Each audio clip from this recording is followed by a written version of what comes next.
Hey, Judy, what's wrong? It's nothing, I reply.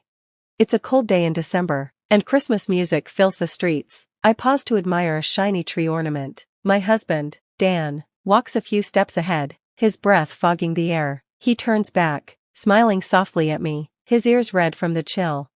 I adore the way he looks at me. I think to myself.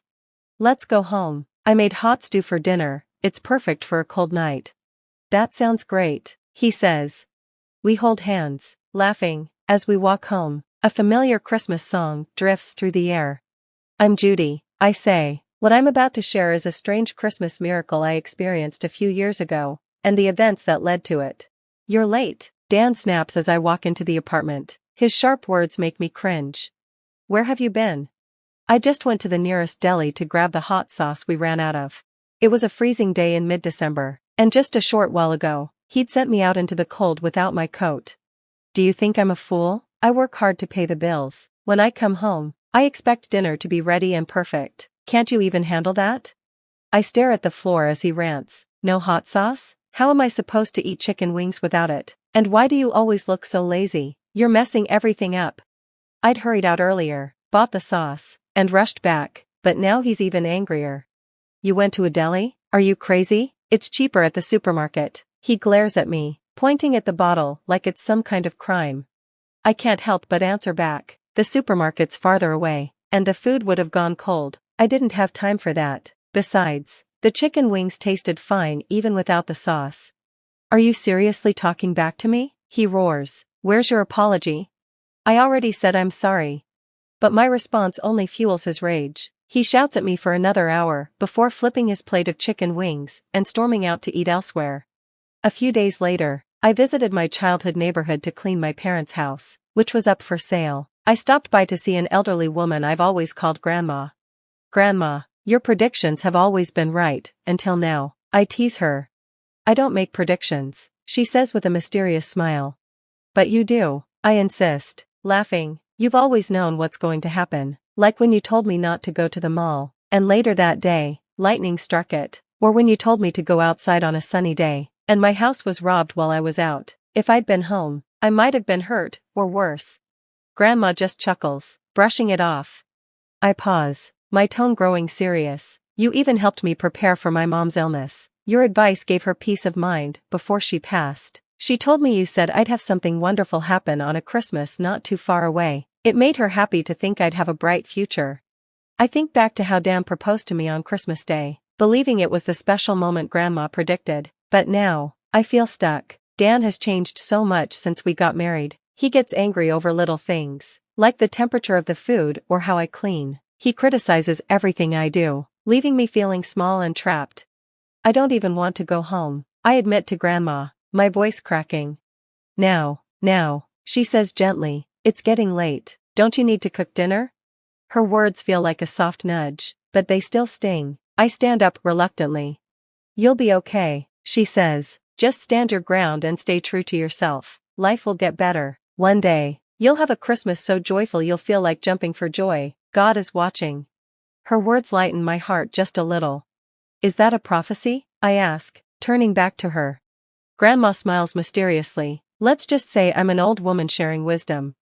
On my way home, I try to shake off my doubts. If I work harder, maybe Dan will change, I tell myself, but things only get worse. It became normal for Dan to bark orders at me, make dinner, give me a massage, iron my shirt. He never said a kind word, only criticism. One night, his temper flared up again. Who do you think you are? He snapped. Why, what did I do? I asked, confused and weary. But once again, I was left questioning why this marriage had turned into a constant storm of anger and hurt. You don't even have the decency to greet me when I get home, Dan yelled as soon as he walked in. Who do you think you are, staying out so late? Now I have to heat up my food in the microwave. God darn you. I sighed deeply. I told you I had a co-op meeting tonight. I even left a note on the table. Shut up. That's no excuse for lazy cooking, he snapped. Lazy? What are you talking about? I made the main dish and all the sides, just like always, I replied, trying to stay calm. If it's not freshly cooked, it's cutting corners, he barked back. His reasoning was ridiculous. I should always come first. Above anyone or anything. I've been putting up with you. You're my wife, you're supposed to obey me.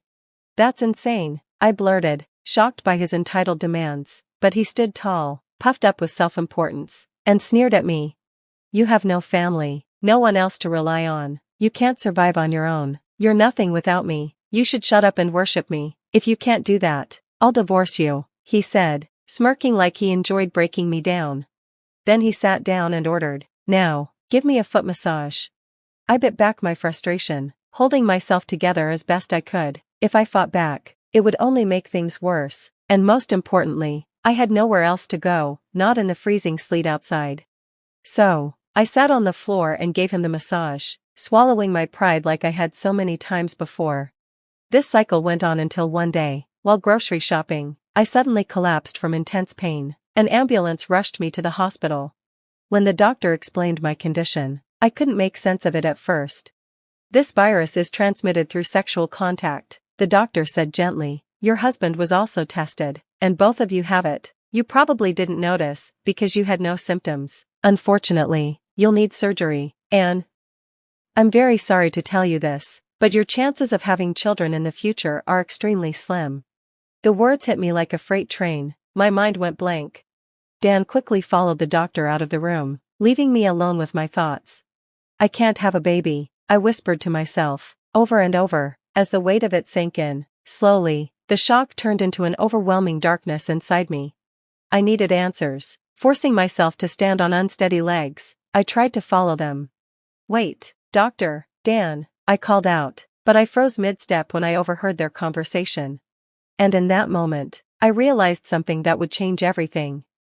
So, does everyone need to get tested? Exactly, they all need treatment at once, or it'll just keep coming back to you, the doctor explained. Do they even know what the test is for? Dan asked, his voice persistent. Of course they do, the doctor replied, clearly getting annoyed with him. I sat quietly, feeling hopeless, as I listened to their conversation. It became clear that Dan had been seeing at least 3 different women while we were married. I looked at a picture of my mom on the wall and whispered, I need help. I know he's not a good husband now, but maybe he'll change if we have a baby. I tried to hold on to Grandma's words. I would struggle now, but eventually, I'd be happy. I thought they would be my good luck charm, but I was wrong. Dan didn't seem to care about me at all. He was always focused on his own health, going to the hospital for his checkups, while I suffered in silence. I longed for a family of my own, a husband, kids, and a home. Tears streamed down my face as I held the picture of my mom. Mom, I sobbed quietly. Suddenly, Dan appeared. What are you sitting around for? Dinner's not ready. He threw papers on my head as I sat there. These are divorce papers, he said, his voice cold. This is your punishment for ignoring me and making a fuss. You're so depressing, he sneered. I'm ready to divorce you anytime. You're the one who will suffer, not me. If you don't want that, start doing your duty. I'm not slacking, I mumbled, too tired to argue anymore. Oh, there's one more thing, no living expenses for you this month, he added with a smirk. He stepped closer. I'm giving you a chance to reflect, know your place. If you don't obey me, it's over. Once he finished his rant, he left the room, looking satisfied with himself. Divorce. The word hung in the air, my emotions numbed as my eyes fell on the papers with Dan's signature. Mom, I've decided, I whispered, wiping away my tears. I looked at her smiling picture. Please watch over me. For a while, I stayed quiet, living with Dan as usual. He treated me like a servant, taking out his anger on me. I argued sometimes, but mostly, I endured the silence. And one day, as he began another tantrum, I knew it was time to act. I told you already, I can't eat lukewarm salad, and cold stew? Forget it. How long does it take for you to get it right? I sighed inside, then decided to follow through with my plan. If I don't obey, you'll divorce me, right? Right, at least you remember that. If you don't want me to leave, you better fix your stupidity. He leaned back, satisfied with himself. You're a bit slow, aren't you? What? He blinked in surprise at my response. What did you just say? You say the same things over and over. Do you even know any other words? All you ever say is divorce. It's sad, really. What the heck? Let's get a divorce. I'm fine with it. I'll be a stranger to you, just like you want. His jaw dropped in disbelief. Are you serious? I smiled calmly and said, goodbye. I took off the apron I had bought when we got married, folded it, and placed it on the table with the house keys on top. I looked at him one last time before picking up my pre-packed suitcase and walking out the door. What the heck is going on? His voice chased after me, snapping me out of my thoughts, but I couldn't care less. Yay, I'm free. I pretended not to hear him and happily walked towards my parents' house, where I had decided to move back in. 1 year later. The divorce was final, but Dan didn't stop contacting me. You're sorry, aren't you? I'll take you back if you apologize. A wife should. I ignored the constant messages, which were something I never had to deal with when we were married. Eventually, after he kept pushing, I agreed to meet him face to face at his parents' house. Why have you been ignoring me? Dan, who was trying to act calm in front of his parents, spoke reasonably. I've been texting you all this time, but you never replied. Oh, yeah, I turned off notifications from you. Why? It was too annoying. I am annoying? Yes, you are. His face started turning red as his anger built up. So, what do you want to talk to me about? He started raising his voice, but then remembered where we were and quickly muttered an apology, something that had never happened in our marriage. Wow, I thought, he actually knows how to apologize. What do you need to talk to your ex-wife about? I asked, curious. Hold on, why are you acting so strange? Aren't you struggling after the divorce? How are you managing? He sounded almost concerned, but I couldn't forget how he never even checked on me before, even though he knew where I lived. I didn't mind getting back together if that's what you want. Doesn't that make you happy? Not at all. I almost laughed at his confidence. It doesn't make me happy, and it wouldn't help me. I make enough money to support myself. Besides, the living expenses you gave me were only $500 a month. It didn't even cover what we needed. You're the one struggling now, without me, right? The money I was covering for you is gone, and I'm much more comfortable being alone now. I don't understand why we'd get back together after I've finally been free, I said, pretending to be confused. Dan got visibly frustrated. What? You were supposed to be a housewife. I mean, let's not talk about finances, he mumbled, clearly uncomfortable with his parents being there.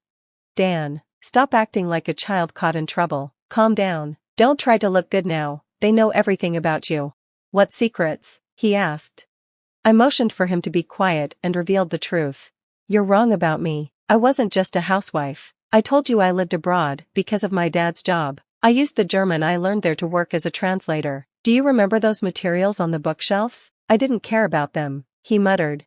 Exactly. Those were materials and manuscripts for translation. You never touched them because you didn't care. Thanks to that, I hid some recording equipment. Wait. Dan froze when I mentioned the word recording. It was his father who presented the evidence, a recording device and files, right in front of him. See, all your secrets, like how you treated her, are out now, his father said. His parents started crying as they watched the recordings and apologized to me. They were ashamed of how their son treated me. Well. Dan stammered, clearly nervous under the pressure. His mother grabbed him and forced him to sit down again. She glanced at me, signaling for me to continue, and I nodded. These are copies of our divorce papers, I said, pointing to parts marked with red circles. You know what these are, right? No way. He whispered, shocked. I showed him the witness signatures on the papers, people he knew very well.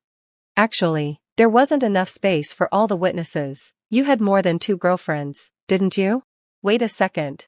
No more waiting, I interrupted. Before I could continue, a voice full of resentment filled the room. You never told us about the STD. We only had a relationship with you. That means you brought it in from somewhere else, didn't you? I mean, what am I, a fling? Didn't you say we'd get married one day? That's something only a bachelor should say.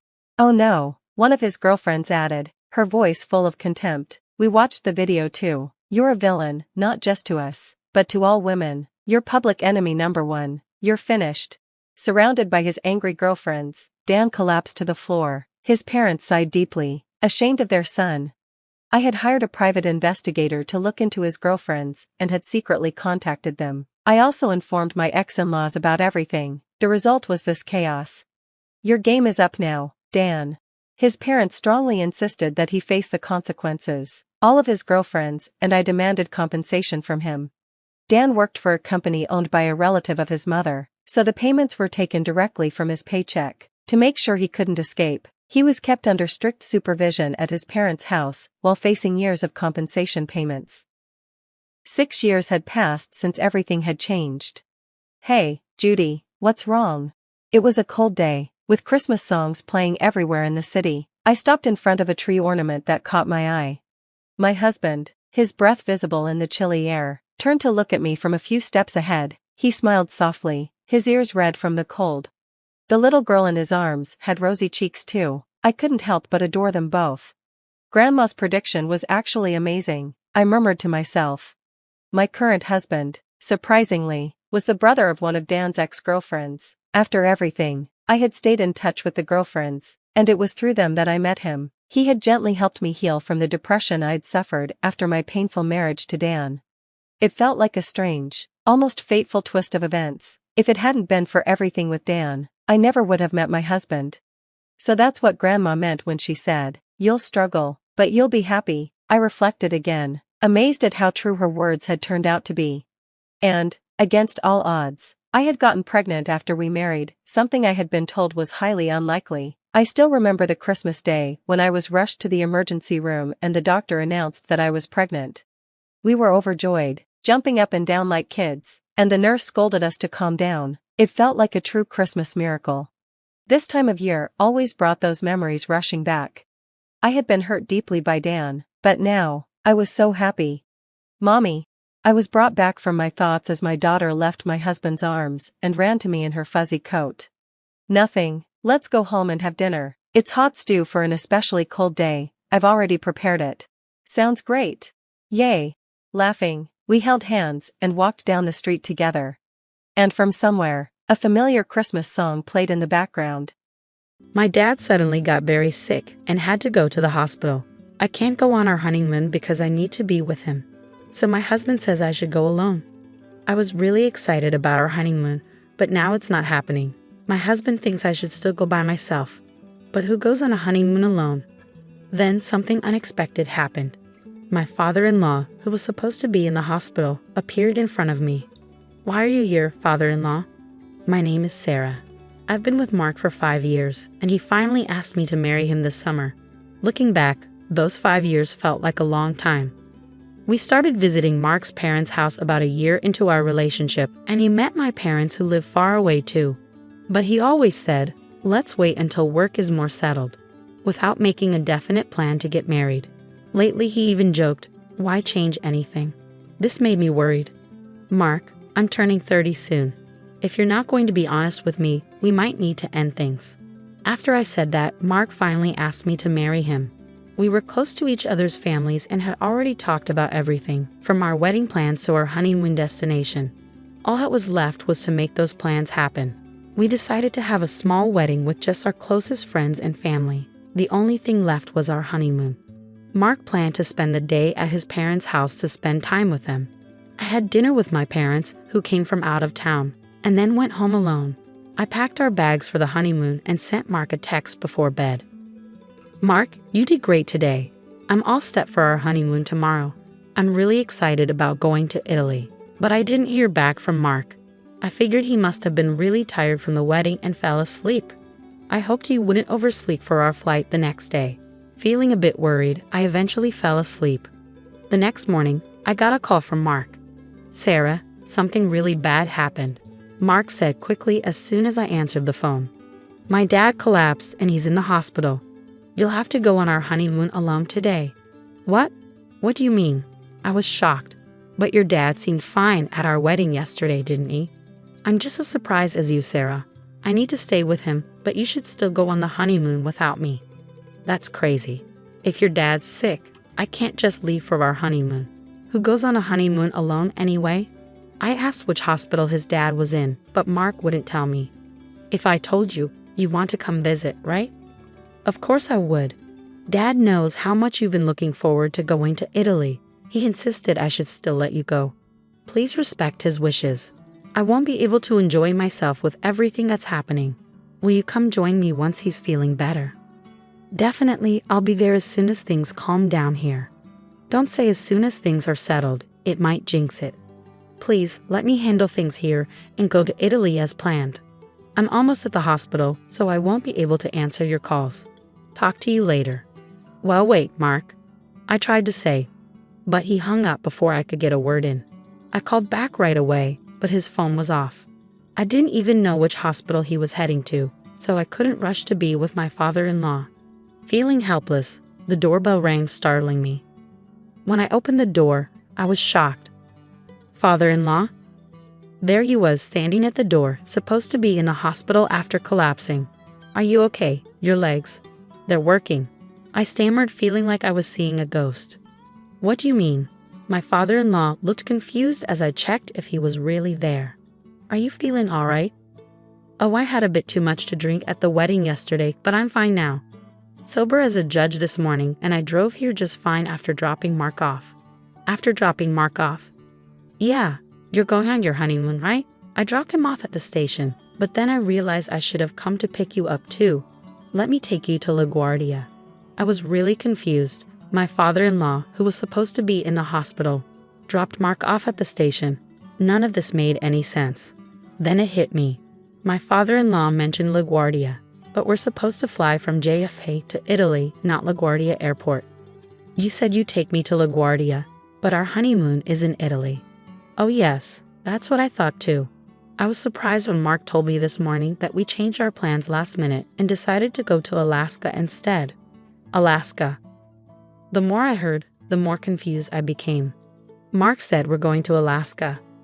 Yeah, he did. He left a note in the car. My father-in-law showed me a post-it that Mark had left in the car. It had the name of an inn in Alaska and a flight from LaGuardia to Ted Stevens Anchorage International Airport written on it. When I saw it, everything started to make sense. Can you take me to LaGuardia then? Of course. Traffic shouldn't be too bad. We'll probably get there around the same time as Mark's train. Thank you so much. On the way, I couldn't stop thinking about Mark's behavior. Whether my guess was right or not, I find out when I saw him at the airport. I thanked my father-in-law and went into the airport. Near the check-in counter for the Alaska flight, I saw Mark right away. He was with another woman, cozying up together and picking out drinks. My suspicions were confirmed. He had been cheating on me. Maybe it started while we were living together. His reluctance to get married might have been because of her. And now, not only was he having an affair, but he was also going on a trip with her on the day of our honeymoon. I stood boldly in front of him. Mark, holding drinks and about to leave the store, saw me and looked shocked. Sarah, what are you doing here? Same question to you. Why are you, who should have been at the hospital with your dad, here? I just came to buy some stuff. Stuff?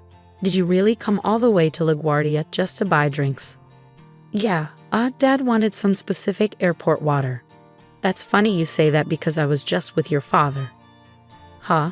Your dad came to pick me up in his car. He seemed perfectly fine, which was a big surprise. Oh right, after we talked, he suddenly felt better. He's always been resilient. Mark was sticking to his story. Amidst my shock, I couldn't help but think, what excuse will he come up with next? So who's this woman? Where were you two planning to go? Well, oh right, she's the nurse who looked after Dad. We're going to check out a rehab center for him in Alaska. Your excuses are painful to hear. I was speechless and sighed in disbelief.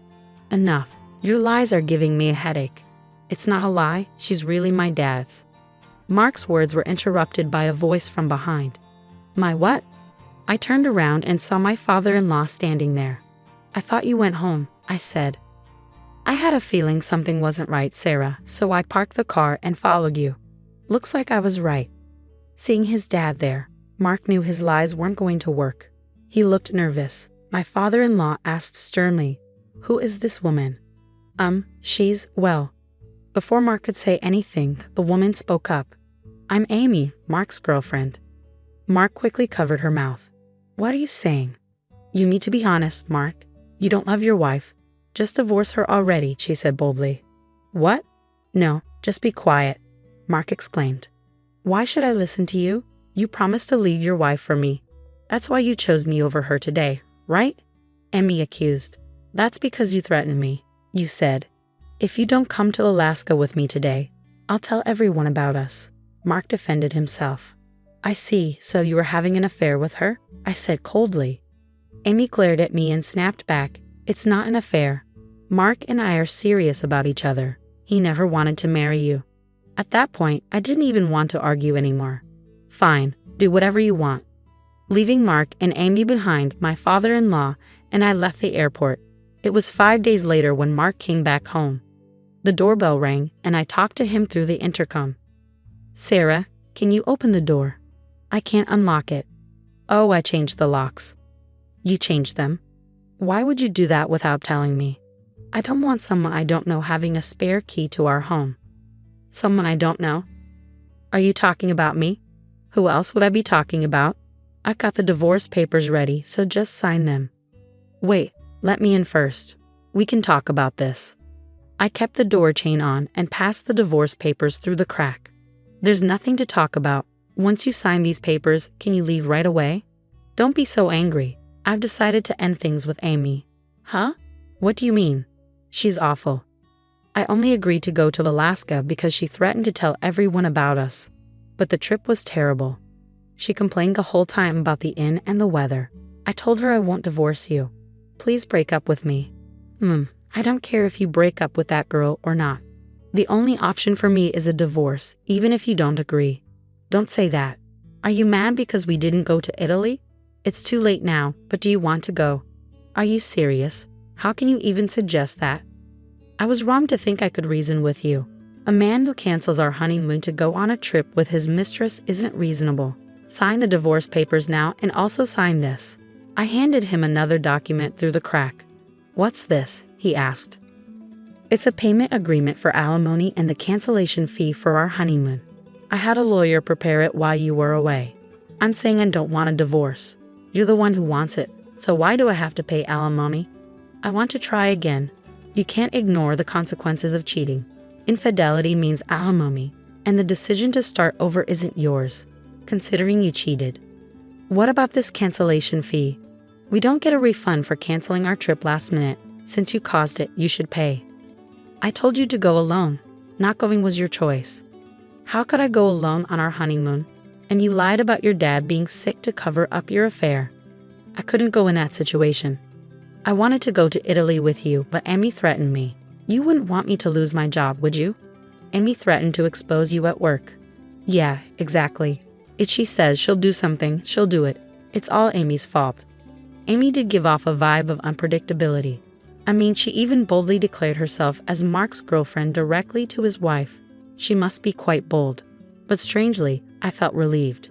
With someone like Amy in the picture, Mark's actions would eventually catch up with him, even without my interference. All I needed now was to get him to sign those divorce papers. Pretending to be concerned, I asked, Hey, are you sure it's safe for you to be here? What do you mean? You ended things with Amy, right? Isn't she angry? Of course she's angry, but I'm done with her. Well, maybe you're fine, but what about Amy? Knowing her, she might show up at your office and cause trouble. True, that would be a disaster. I need to go to the office and handle this. Sarah, could you pass me my company key card? This one. I pulled out Mark's company key card and showed it to him. Yeah, that's it. I quickly moved away from the door as Mark reached for the card through the gap. I'll give you the key card if you sign the divorce papers and the payment agreement first. But, have you made up your mind? You better decide quickly. Amy might get to your office before you. All right, Mark reluctantly signed the documents and passed them through the door gap. There, is that enough? Now give me the key card. I handed him the key card, and Mark hurried off to the office. I went to the courthouse to submit the divorce papers and gave the signed payment agreement to my lawyer. It was a relief to have the financial matters settled. The next day, Mark called me in a panic. Hello? Sarah. What do you want? We're legally strangers now. There's nothing to talk about. Wait, please don't hang up. Mark pleaded desperately. Curious about what happened, I decided to hear him out. So what is it? I was called into a meeting by the board when I got to the office today. Everyone knows about my affair, even though I tried to get ahead of Amy. Isn't that strange? Oh, I told them. You told the board? Yeah, I felt bad because they came to our wedding. But we divorced so quickly. Since you were busy with Amy, I thought I should explain why we split up.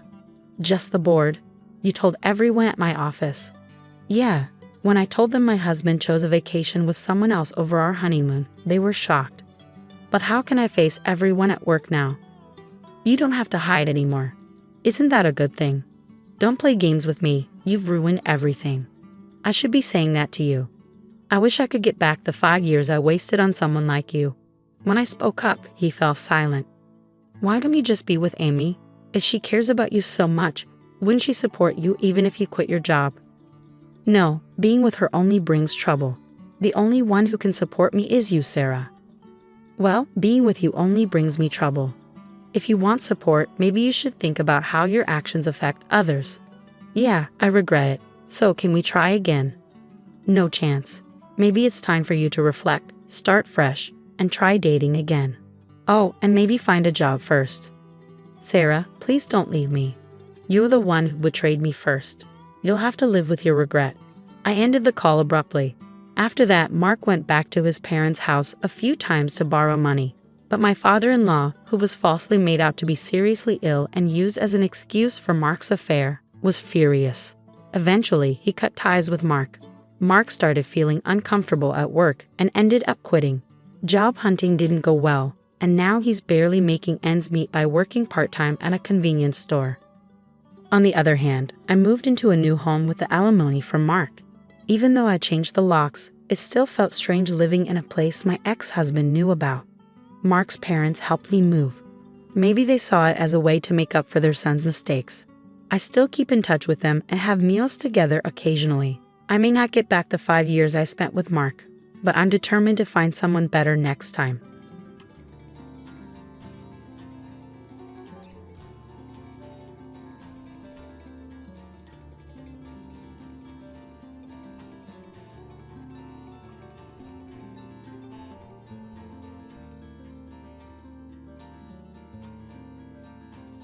Hello friends, my name is Mia, and I'm here to share the story of how my mother-in-law's actions backfired on her. Rita, my mother-in-law, might blame me, but she brought it on herself by trying to break up my marriage to her son, Nigel. If she hadn't tried to interfere, she wouldn't have ended up divorced. Here's what happened and how I finally removed Rita's toxic presence from my life. Rita absolutely hated me. Why? No reason. She hated every woman her son Nigel dated. She had an unhealthy attachment to Nigel and believed that any woman he dated was trying to steal him away from her. Her husband, my father-in-law Luke, wasn't like her at all. He is a kind man who still treats me like his own daughter, which is why I was so angry when I found out about Rita's betrayal. Here's what Rita tried to do. When Nigel and I announced our engagement, she accused me of cheating with my best friend. It was a ridiculous claim with no evidence, just based on her suspicions. My best friend, who is a guy, and I have been close since childhood. We have a great relationship but respect the boundaries set by our spouses. We even go on double dates and trips together. Nigel always trusted me and knew I was faithful, but Rita didn't see it that way. A man and a woman can't be that close without something going on. I bet she's cheating on you, Rita said to Nigel. Mom, you're being ridiculous. Mia and her best friend are just friends. She's not cheating. They hardly ever meet alone. I trust my fiancé completely, Nigel replied. You're naive, Nigel. Mia is only with you because you have a good income. She might even try to trap you with a baby, Rita insisted. I don't know what you're talking about, Rita. None of that will happen. I love your son, and my best friend is just my best friend. Nothing is going on between us. You're being insulting when you say those things, I added. I know you're lying, Mia. Don't pretend to be innocent with me. I know your type very well, Rita retorted. Of course, Rita knew about girls like that. She was one of them. But that would come to light later. Nigel didn't believe her ridiculous lies, and we got married anyway. She tried to tell everyone that he was marrying a cheater. Some family members were confused, but once Nigel explained the truth, they were angry at Rita and apologized to me. Nigel and his father confronted Rita and yelled at her. Although she wasn't sorry, she promised to behave from then on. I really thought Rita would change and stop her nonsense, but she didn't. Her next move was even worse. The beginning of Rita's downfall started when I got pregnant with our first child. It was a boy, and everyone was happy for us. Nigel was thrilled to become a father, and Luke was excited to be a grandfather. The only one who wasn't happy was Rita. She revived her Mia is cheating claims and even said the baby wasn't Nigel's. We were all furious, and Nigel tried to keep me out of the drama to avoid stressing me out. Now here comes the fun part. As soon as my son was born, Rita saw him and said, "This child can't be my son's. He looks nothing like Nigel did as a baby. This can't be your son, Nigel." "Mom, what is wrong with you? This is my son. Not all babies look exactly like their parents did as babies. I didn't look like Dad as a baby either." "You are being ridiculous," Nigel responded. "Nigel, open your eyes. This child is too light-skinned to be yours. We're all too tan to have a baby with this skin color," Rita insisted. "What on earth are you talking about, Rita? You're being absurd. The baby's skin is lighter because I'm fair-skinned, and babies' skin colors can change as they grow. Use some common sense before you accuse me," I argued. We had a huge fight with Rita about this. In the end, Nigel kicked her out of the hospital and was really angry with her. But Rita didn't waste any time. She immediately started spreading rumors that the baby wasn't Nigel's.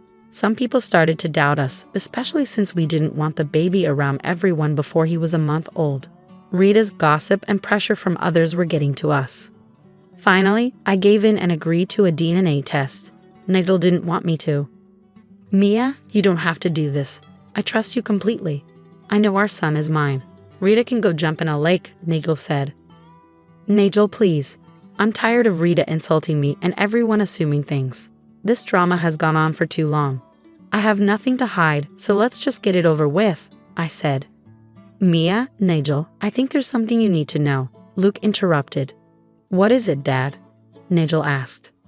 "I don't know how to say this, but Nigel, you might not be my biological son," Luke said, his tone serious. We were all at home when Luke dropped this bombshell. He had been acting strangely for a while. So we were on edge, but we never expected him to say something like this. Nigel was especially shocked. "Dad, what are you saying?" "Listen, I saw a doctor recently, and some things he said made me question whether I'm your biological father." "Are you serious?" "Oh my God, are you sure?" "It's possible. There's a good chance, Nigel, and I think it's time we found out for sure." "Mia, don't tell Rita about this. Let's get me and Nigel tested. I want to confront her when we have the results. She's planning a family dinner for when the DNA reports for Nigel and my grandson come in." Honestly, I was speechless. I agreed to the plan because it seemed like the best option at the time. Nigel and Luke were too overwhelmed to handle it, so I took charge. The DNA test was done, and true to her word, Rita arranged a family dinner to reveal the results to everyone. She was clearly eager to embarrass me.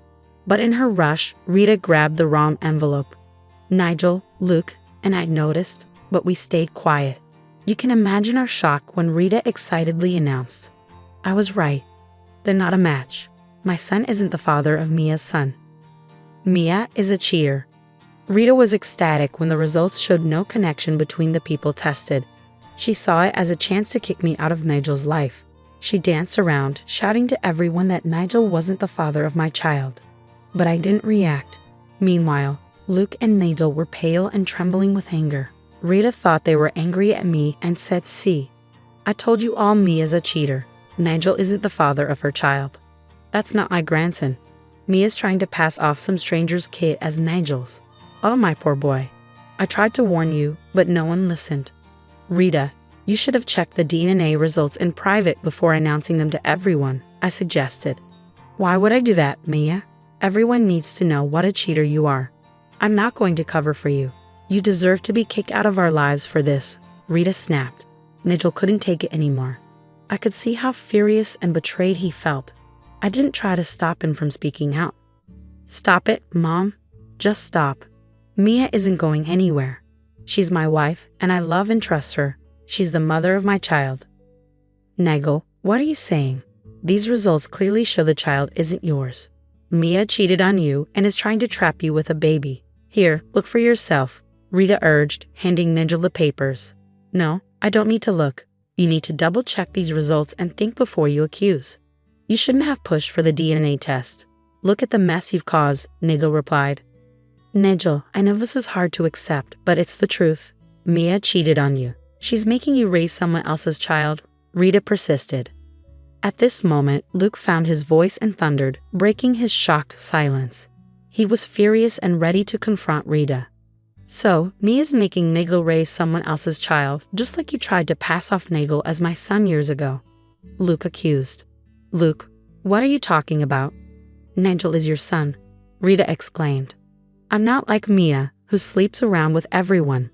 Why are you attacking me because of her? Rita defended herself. Why don't you double-check the report, Rita? It'll help you understand what's going on. These are the DNA tests between Nigel and our son. Look, it clearly says they're father and son, I explained. What?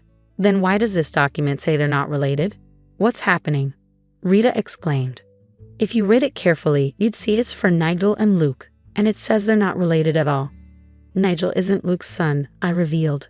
Rita looked at me in disbelief. Her secret of 25 years was out, and she couldn't stop it from spreading. She called family members to expose my supposed secret, but it backfired when her own secret came out instead. Luke and Nigel were furious, and Rita knew she was in trouble. She kept reading the report, hoping it was wrong. No, this can't be true. Nigel is Luke's son. We were trying for a child when I got pregnant with him. Nigel is your son, Luke, Rita insisted. Oh really, Rita? So you're saying the reports are wrong and you didn't cheat on me? Luke challenged. Nigel is your son, Luke. Mia's trying to trick you with this paternity test to get back at me, Rita insisted. This wasn't just Mia's plan, Rita. It was mine too. Remember how I went to the doctor recently for tests? Well, it turns out I've been infertile my whole life. I never knew because I never went to the doctor before.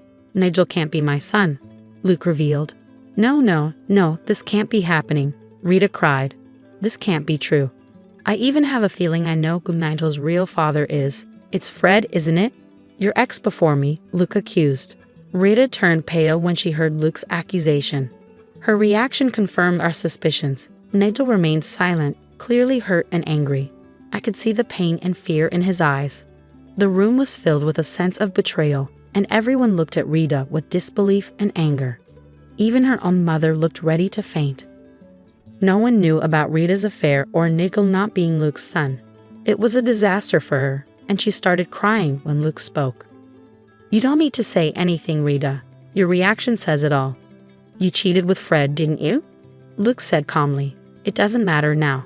My love for you is gone.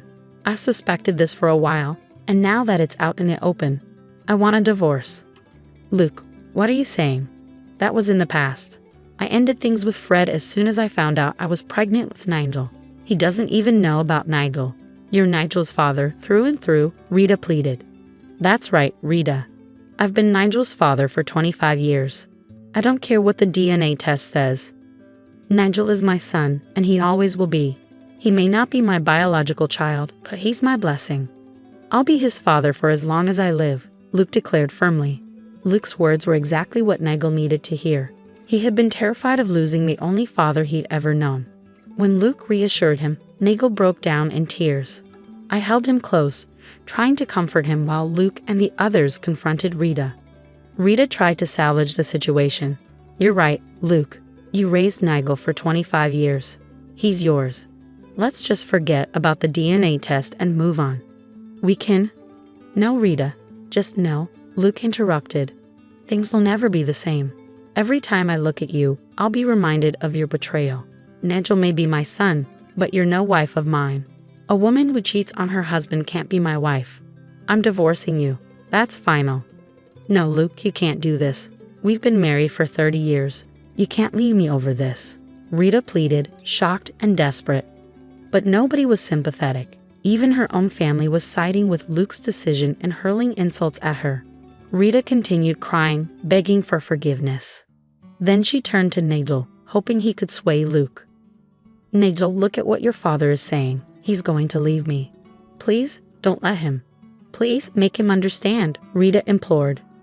Don't you dare call me son. I don't want to call you mother anymore.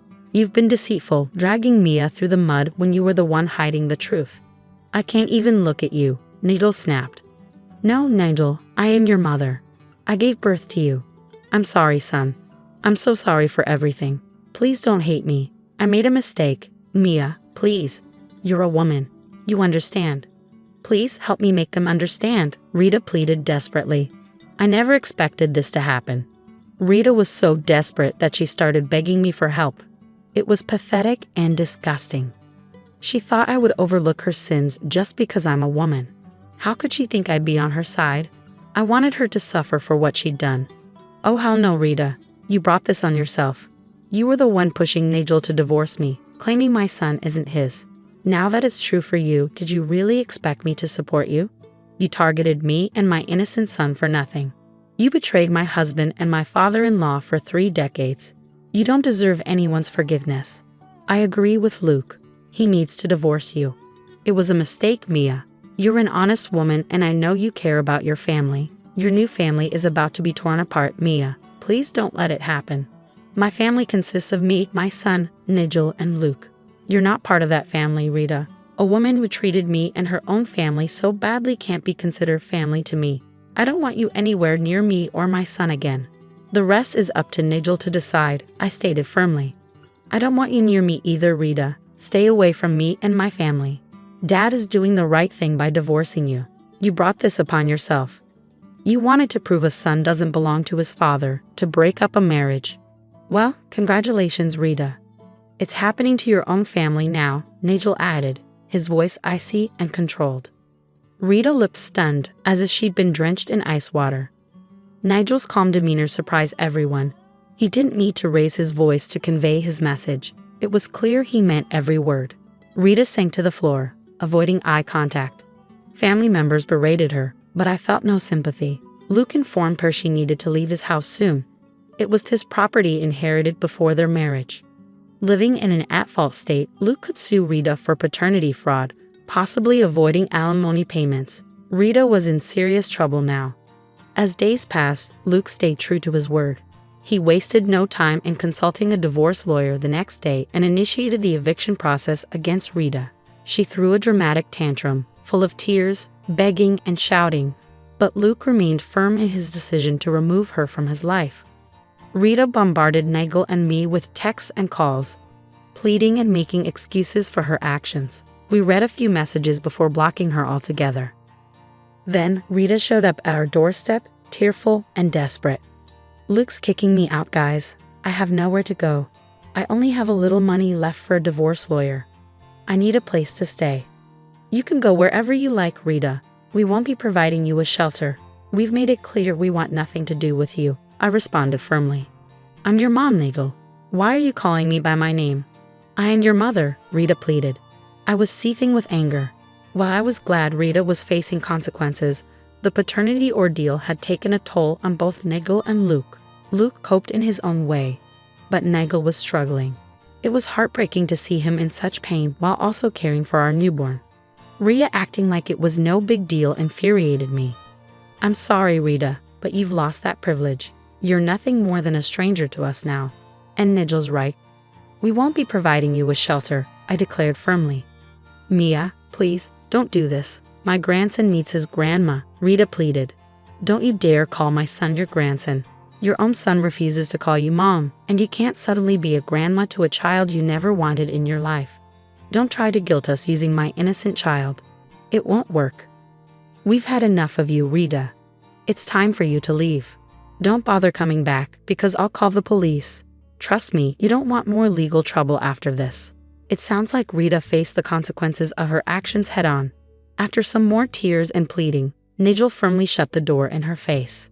It was satisfying to see her facing the consequences of her actions, considering the havoc she wreaked on so many lives. Eventually, she left when she realized we wouldn't budge. Rita mostly stayed away until it was time for her to leave Luke's house. She tried to beg and guilt-trip us into letting her in again, but we stood our ground. When we threatened to call the police, she finally left. I heard she found a place to stay with a friend who got her a job in an office as a warehouse worker. The divorce proceedings were messy, with Rita trying to tilt things in her favor, but her excuses fell flat in our at-fault state. They divorced in 6 months and went their separate ways. Rita continued to harass Luke to get her old life back, but he remained firm.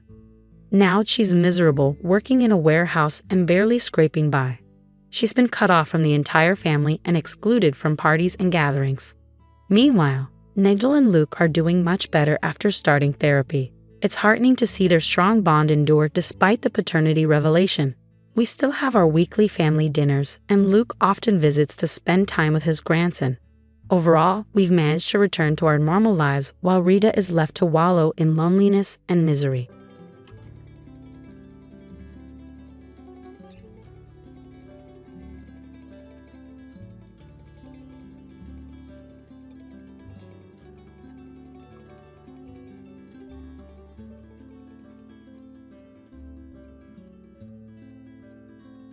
A factory worker father hurriedly excused himself upon her announcement. As soon as she uttered those words, my stepmother, with a wicked grin, impulsively splashed tea onto my dad's face. Beside her, she burst into laughter. Surprisingly, my stepfather made no effort to reprimand her. The stain on the suit my dad had meticulously cleaned for this occasion rapidly expanded. Fortunately, the tea was lukewarm, nearly cold, alleviating concerns about burns. Amidst my astonishment, I handed a napkin to my dad while Tom, in a panic, tried to dry his father-in-law's suit. Even in the midst of worrying about potential injuries, Tom couldn't help but laugh at the absurd behavior of his parents. Throughout this chaos, my dad remained silent, stood upright, and pointed at them, declaring, "Well then, I'll just ruin your company." The unfamiliar sternness in his voice caught me off guard. He took my hand, and we left the chaotic scene behind. Tom scolded his parents before quickly joining us. "I'm really sorry, father-in-law. I'll make my parents apologize later." He apologized, but my dad, with a grave tone, reassured him, "No need. We're done with them anyway." He patted Tom's shoulder as we walked away from the tumultuous O'Connor household. Allow me to introduce myself. My name is Yvonne Warner, a 26-year-old office worker. Raised by my single father after losing my mother at a young age, I admired his dedication to both work and family. My father, in charge of a factory, managed to attend all my school events, even if he had to rush back to work afterward. In college, I met Tom, 2 years my senior, who was gentle, sincere, and polite. Despite his popularity, he accepted my confession, but there were concerns about his relationship with his parents, which he didn't elaborate on. We continued to date, and although Tom lived alone, he occasionally visited his parents, always looking exhausted afterward.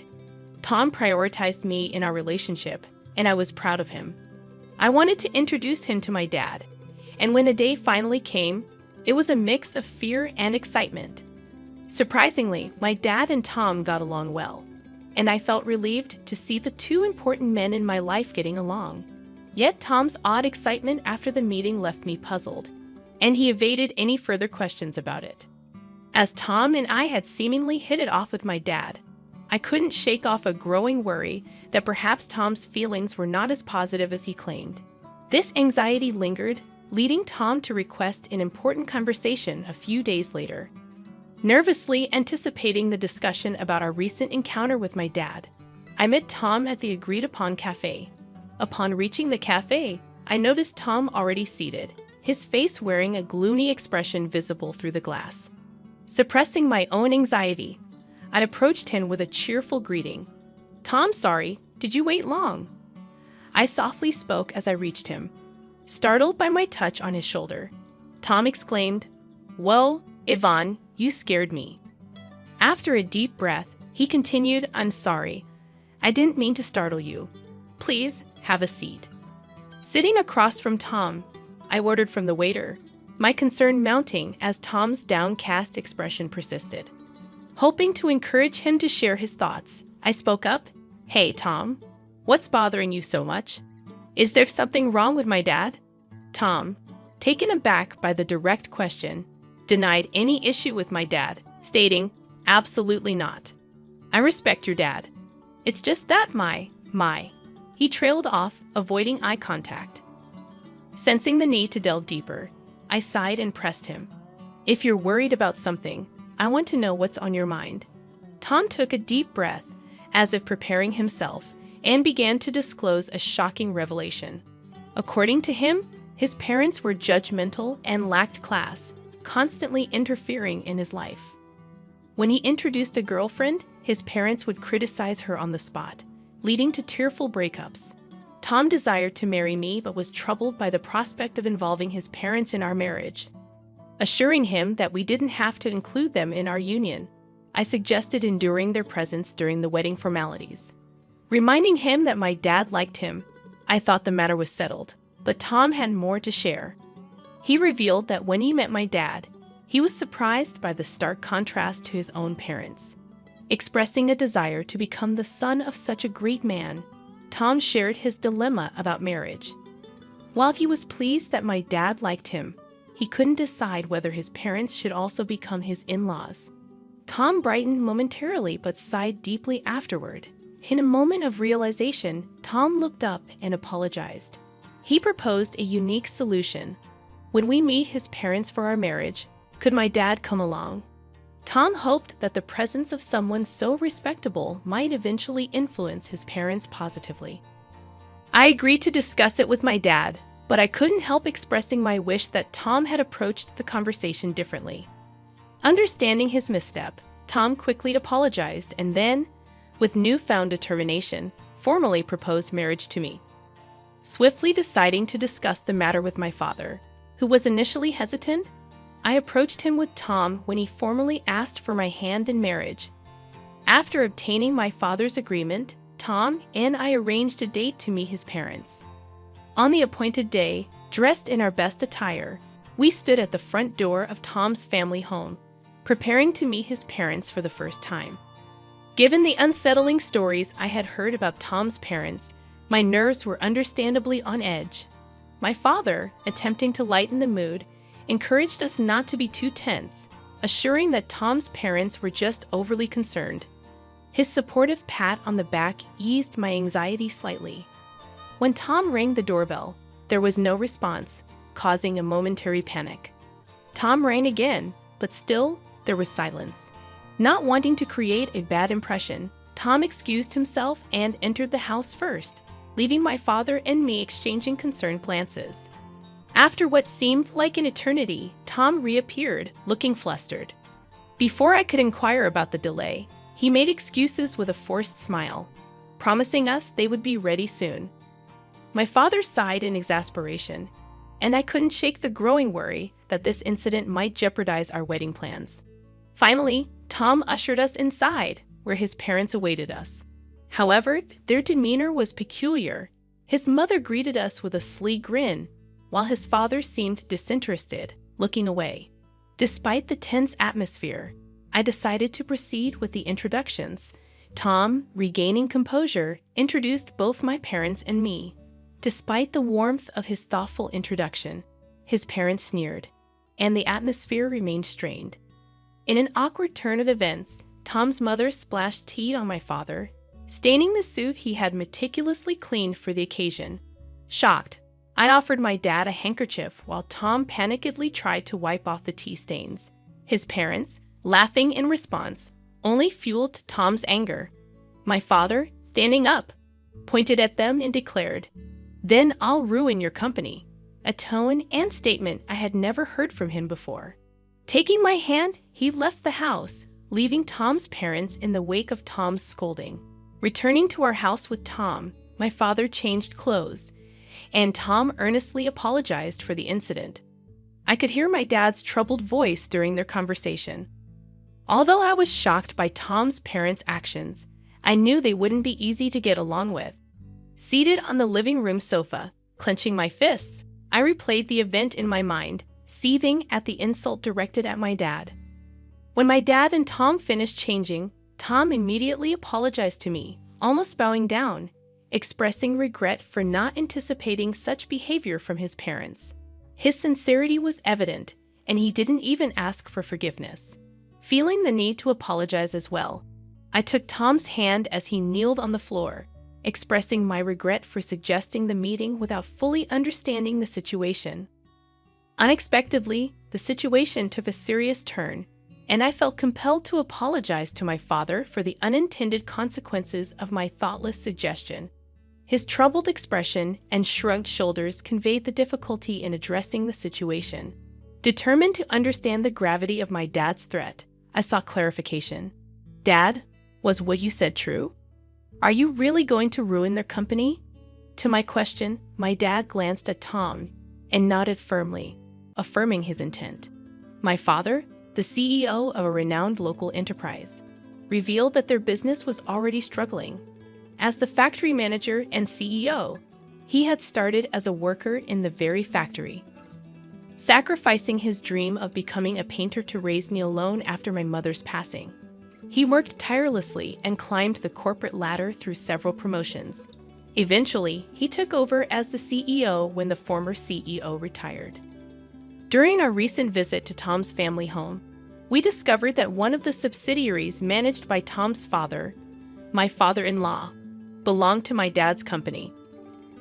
Unfortunately, Tom's parents' prejudices and Tom's mother's premature actions prevented this from being clarified, leading to the present situation. My father explained that his company faced management difficulties, contemplating downsizing without resorting to layoffs. Regret was evident in his words as he considered the impact on his employees. After Tom's serious conversation with my father, he proposed closing down the subsidiary where Tom's parents worked. Concerned about the consequences for Tom's parents, my father questioned if Tom was okay with it. Tom, resolute and having cut ties with his parents, expressed a desire for them to reflect on their actions. Despite the difficulty, he requested permission to get engaged with me. Moved by Tom's earnestness, I also pleaded with my father to allow our engagement. My father, crossing his arms, pondered Tom's words. Despite the recent incident, he eventually gave his approval, setting a condition related to Tom's parents being company executives. My father demanded to know Tom's plan for the employees and made it clear that our marriage would be off if Tom couldn't handle this responsibly. A few days later, Tom presented a plan to my father for his father's company's employees. He had arranged a meeting with my father to discuss possible job placements for all the employees. Tom showed genuine concern for their transition and offered to work for free until they were settled and producing results. He expressed his eagerness to compensate for any shortcomings with his work and salary, and once settled, to re-engage with me. Tom, demonstrating his earnestness, saw himself as partly responsible for his company's collapse and wished to be a positive force in the situation. Upon returning home, I discovered that our marriage would be delayed due to an unavoidable circumstance. When I greeted my father, he expressed, "Welcome back, Ivan. You heard right. I'm sorry for deciding such an important thing on my own, but I thought it wouldn't be fair if I were the only one happy." While he apologized, I seized the opportunity to propose working in the company with Tom, offering to work for free. I insisted that my father should accept Tom's proposal. Despite Tom's attempts to dissuade me, I desperately begged my father, who initially remained silent. After repeated pleas, he uncrossed his arms and quietly nodded. Meanwhile, Tom's parents had yet to apologize. My father seemed to have been waiting for them, but the time had passed. He began preparations to take over Tom's father's company. Time passed, and the day arrived when the company collapsed. Tom's parents summoned us to their home, where a crowd of former employees protested the company's closure. They accused us of being the root of all evil and blamed me for seducing Tom and ingratiating myself with my father. Despite the accusations, Tom attempted to calm the former employees, explaining the situation and offering new job placements. Ignoring his parents' outbursts, Tom apologized for the inconvenience caused and promised to work with dedication. The former employees, reassured by Tom's efforts, began leaving, relieved and grateful. As they departed, my father promised to inform them of the details later. In the aftermath, Tom's parents continued to fuss about their predicament. Tom sighed in exasperation at their blame shifting, expressing concern about losing their house used as collateral. Despite their pleas, Tom's parents were met with indifference as the former employees had already heard the truth from Tom and disregarded the parents' desperate appeals. My father also ignored their words and the former employees left relieved, leaving Tom's parents to confront the consequences of their actions. "I don't care what you think. You got what you deserved, so it can't be helped. Why don't you learn a little remorse?" My father reprimanded Tom's parents, who seemed oblivious to our scolding. Unable to bear their persistence any longer, I finally lost my patience.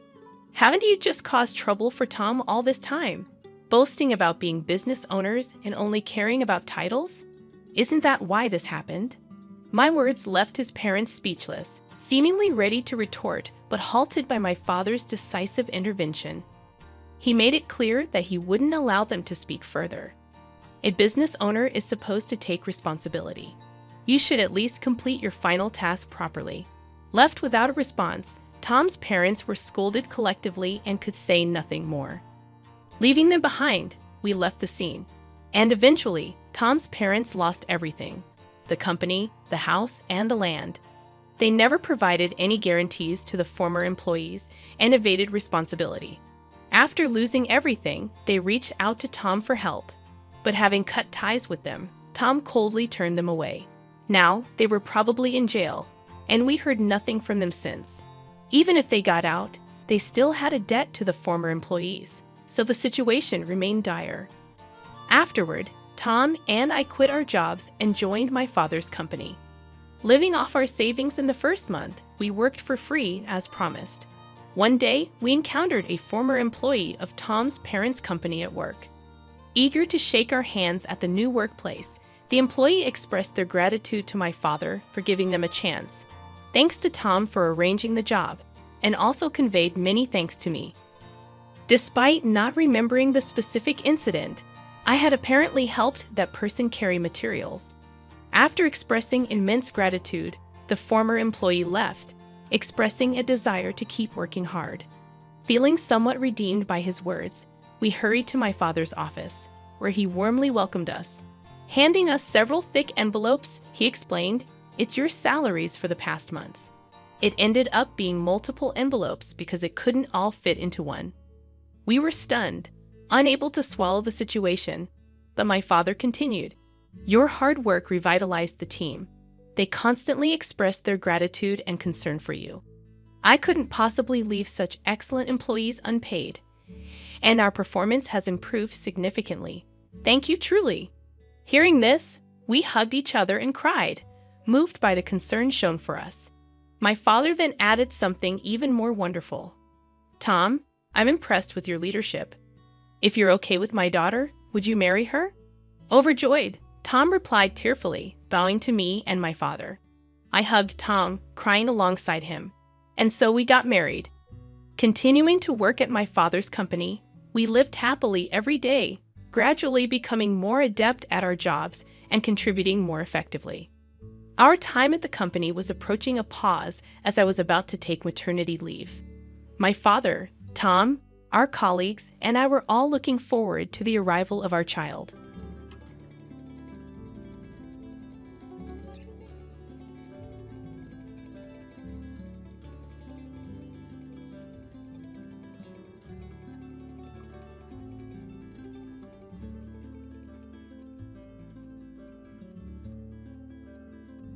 I divorced my husband because he cheated on me 3 years ago with my younger sister. They sent me an invitation to their wedding. My mother said she would attend, and I felt betrayed by her too. Then she said, "I'll do something fun, you just wait and see."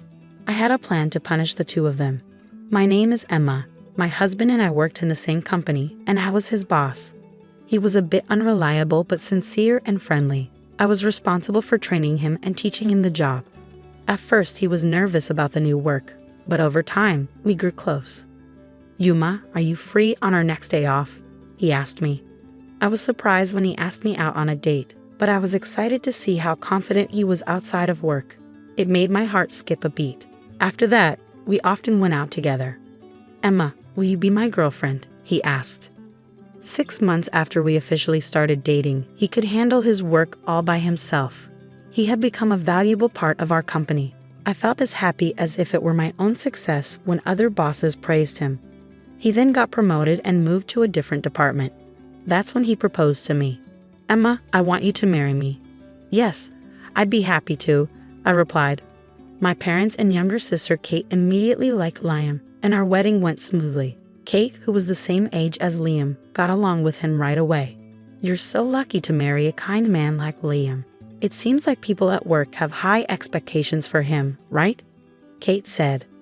She had just broken up with her boyfriend and was yearning for marriage, always telling me how jealous she was of me. After our wedding, I continued working and taking care of the household, supporting Liam both at work and in our personal lives. At least I thought I was supporting him. About a year after our marriage, he started coming home later and later, and we hardly ever had dinner together. Hey Liam, we haven't talked about work lately. Is everything okay? I asked. Nothing's wrong, he replied tersely. But you've been coming home late every day. If there's anything I can do to help. There isn't, he cut me off. He used to share everything with me, but recently he seemed annoyed whenever I brought up work. On his days off, he'd either sleep all day, claiming exhaustion, or head out to clear his mind. Feeling like we weren't spending enough quality time together, I made a suggestion to Liam. Hey Liam, how about we go to a spa together during the next holiday? My sister recommended a place to us, I suggested. A spa, huh? A spa is a place where we can relax and recharge our bodies and minds, especially from the stresses of work. Seeing Liam busy, I took the initiative to make a hotel reservation that included a spa. A week before our planned spa trip, I asked Liam, what time should we leave next week for the spa? Huh? Oh, is the spa trip next week? I forgot to mention I have a business trip scheduled for that weekend. What? But you've known of the spa trip for a while now. Well, it's work, so I can't really change it, can I? I see. Liam's department seemed busier than ever with frequent business trips. It seemed like I had no choice but to give up on the spa trip this time too. As usual, Liam left early in the morning for his business trip. If things had gone as planned, we would be on our way to the spa together by now, I thought sadly. While feeling down, I received a phone call. It was from the hotel where I had booked a reservation. Despite sending a cancellation email, they didn't receive it due to an error and called to confirm our arrival time. That's right, I thought. I might as well invite Kate. I called my parents' house. But Kate had been out since morning and wouldn't be back soon. So as a last resort, I decided to invite my mother to the spa. Compared to my sister, I had almost given up on the idea that my mother would be able to go on such short notice. But surprisingly, she agreed. Really? Is it okay to leave Dad alone? I asked. Right now, I'm more worried about you than your father, she replied gently. It seemed she had noticed I'd been feeling down lately and chose to join me on the trip. Thanks, Mom. I should be thanking you. I'm happy to be on a trip like this with you. I decided to make the most of the trip with my mother, which was a rare treat. However, as soon as we arrived at the hotel, my mother and I noticed something unusual. Mom, look at that. At the hotel, we spotted Liam, who was supposed to be away on his business trip. He was walking closely with another woman, both looking happy as they entered the same hotel where we were supposed to stay. As they walked in, the woman turned her face towards us for a brief moment. You've got to be kidding, I whispered in disbelief. The woman with Liam was my sister Kate. After that moment, shock took over and I have vague memories of how I made it back home. My mother made me some tea, which eventually helped me to start calming down. He had been lying to me, and not just Liam, Kate had deceived me too. After calming down, I called Liam's department. As I suspected, they hadn't been assigning business trips or much overtime for years. When I shared with my mother the days Liam came home late or was away on supposed business trips, it turned out Kate wasn't home on those days either, a detail that struck me. All those times he was late or away on trips, he was meeting Kate, wasn't he? I realized with a surge of anger rather than sadness. With the truth revealed, anger consumed me. Mom, I'm divorcing Liam. I don't want to see Kate, so I won't visit home for a while. She stayed silent but understood my decision. I made all the preparations just before Liam returned. I organized the divorce papers, arranged a new contract for my own house, packed my things, and moved into a temporary apartment before settling into the new place. At our home, I left a letter along with the divorce papers for Liam. I specified that all legal matters, including alimony, would be handled through my lawyer, and I blocked all forms of communication with him.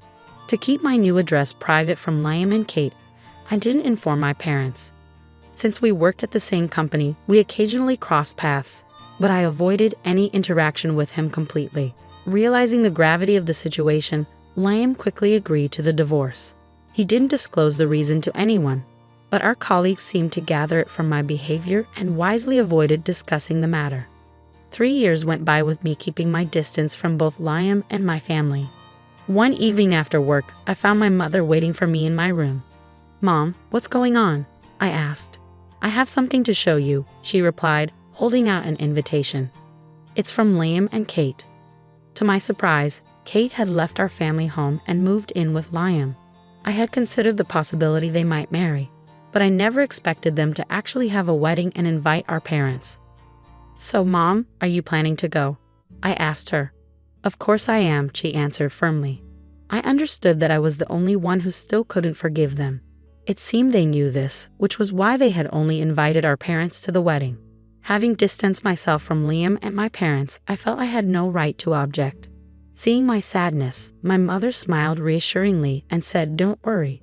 I'm not going because I forgive them. Just wait and see." On the day of the wedding, my mother video called me. "I don't want to see their faces," I said, almost hanging up. But I remembered my mother's earlier words and stayed on the call. The screen displayed a slideshow that was being presented. The MC began introducing the slides. This slideshow was created by the bride's mother. She gathered photos from her beloved daughter's birth to the present and created this presentation, the MC announced. I was taken aback that my mother, who wasn't very tech-savvy, had put together such a slideshow. It stirred up a mix of emotions inside me. "Mom, you went through all this effort for Kate." I wondered, feeling a wave of sadness. But then something caught my attention on the screen.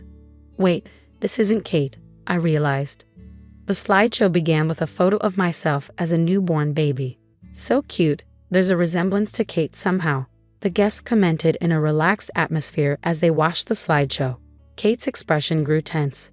The MC continued, "Since she was young, the bride has always been dedicated to her family. She excelled as a student and successfully entered her desired university.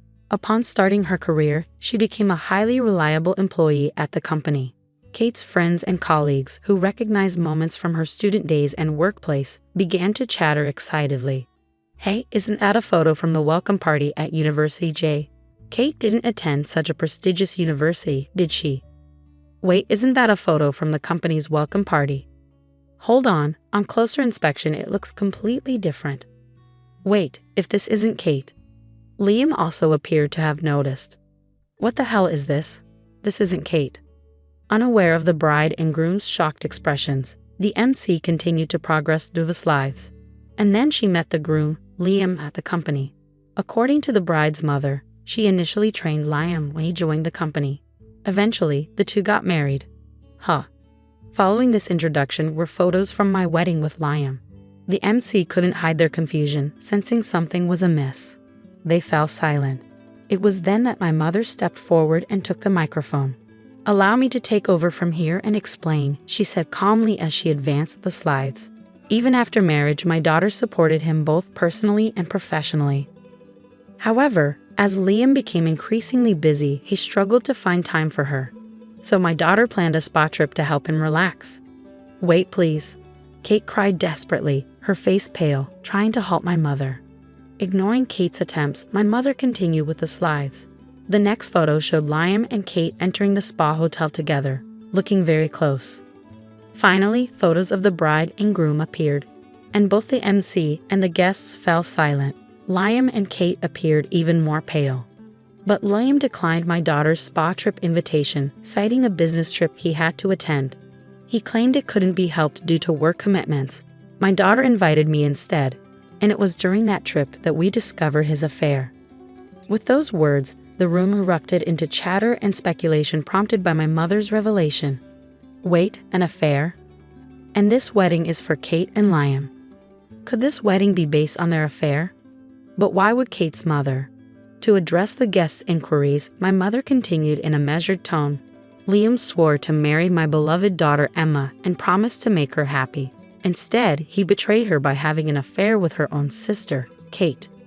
Mother, please stop. Today is supposed to be my wedding day. Can't you celebrate my happiness? Kate cried, pleading with our mother to halt. Ignoring Kate's pleas, my mother stared coldly at her and replied, "I've always wanted you to be happy, but you were the one who shattered that first." Emma always considered not just herself, but the happiness of our family. What about you, Kate? Have you ever considered how much Emma would be hurt by your actions? Well, she always seems so content. It's not fair. So instead of being happy for your family, you just got jealous, huh? My mother-in-law retorted sharply. Mother-in-law, please stop. She's your precious daughter too, isn't she? Can't you celebrate our new beginning? Why are you doing this? Kate pleaded, clearly distressed. I can't accept someone as dishonest as you into our family. Today's ceremony made that clear to me. If you truly wanted to start anew with Kate, why didn't you invite a single person from your own company? If you're going to have such a grand wedding, shouldn't you apologize to Emma? It's selfish to invite me and her father without making any effort like that. But Emma has been ignoring me all this time, Liam protested. Of course she has, after what you've done. It's only natural, my mother-in-law replied firmly. But that's all in the past now, isn't it? Do you think her wounds will heal in just 3 years? And do you think you can regain our trust in such a short time? Don't be ridiculous. My mother's voice echoed angrily as she and my father left the wedding venue. I could hear her speaking through the phone. Did you see that, Emma? She asked. Yes, I replied. I'm sorry for bringing up painful things. I couldn't stand seeing those two act as if nothing happened, she explained. No, thank you. I feel relieved. It's like you said everything I wanted to say, I admitted. That's right, Emma. You always keep everything to yourself. I thought it was too kind of you not to tell your colleagues the reason for your divorce. Later, my mother sent me a recording of her conversation with Liam from the wedding. Indeed, as she had said, time doesn't easily heal such wounds. Moreover, Liam showed no signs of remorse, dismissing it all as a thing of the past. I decided to enact my revenge by exposing Liam during a company presentation. I signed up quickly when I saw he was scheduled to speak, and soon found myself in a conference room. When it was Liam's turn, his supervisor, unaware of his remarriage, commented, "Liam, you seem even more motivated today, freshly married." "Yes, I'm dedicated to doing my best for my family," he replied cheerfully. He must have known I was present, but that only fueled my determination. I played the recorded audio I received from my mother. The room was startled by the sudden noise from the recording. As they learned about his affair with my sister during our marriage, accusations started flying. "Liam, didn't you claim the divorce was due to different values?" I couldn't help but burst into laughter. "Oh really? Did you say something like that?" "Well, I can't comprehend a value system that includes cheating with your wife's own sister. I apologize for bringing personal matters into this important internal presentation. As of today, I have decided to resign. I have endured this because I value this company, but I cannot continue working alongside him any longer." Just as I prepared to leave, the board members intervened to halt my departure. "Wait a moment, Emma. You're a crucial asset to our company. If anyone should leave, it should be Liam." "Huh? But I was considered to have a promising future here. We held high hopes for you in the past, but recently your attire has been less formal and you seem less focused. It appears you have lost the problem-solving abilities you once demonstrated. We don't have the same expectations for you as before." Kate, who had always been inept at housework and had done little even while living with our parents, became a full-time housewife after marrying Liam. Apparently, she left most of the household chores for him to handle. Without my advice to guide him through work challenges, Liam began causing more problems. Word of his affair with his wife's sister spread throughout the company, damaging his reputation. During a board meeting, it was decided that I would stay with the company while Liam would be transferred to a remote location with the expectation of eventual layoff. Kate, who had been enjoying a comfortable life as a housewife on Liam's earnings, quickly abandoned him upon discovering the affair and moved on to another man. Unfortunately for her, the new man turned out to be a typical freeloader burdened with debt. Now she is struggling, working 2 jobs day and night to make ends meet. As they say, what goes around comes around. When you do wrong, it eventually catches up with you. Watching Liam and Kate face the consequences of their actions, I finally felt ready to begin a new chapter in my life.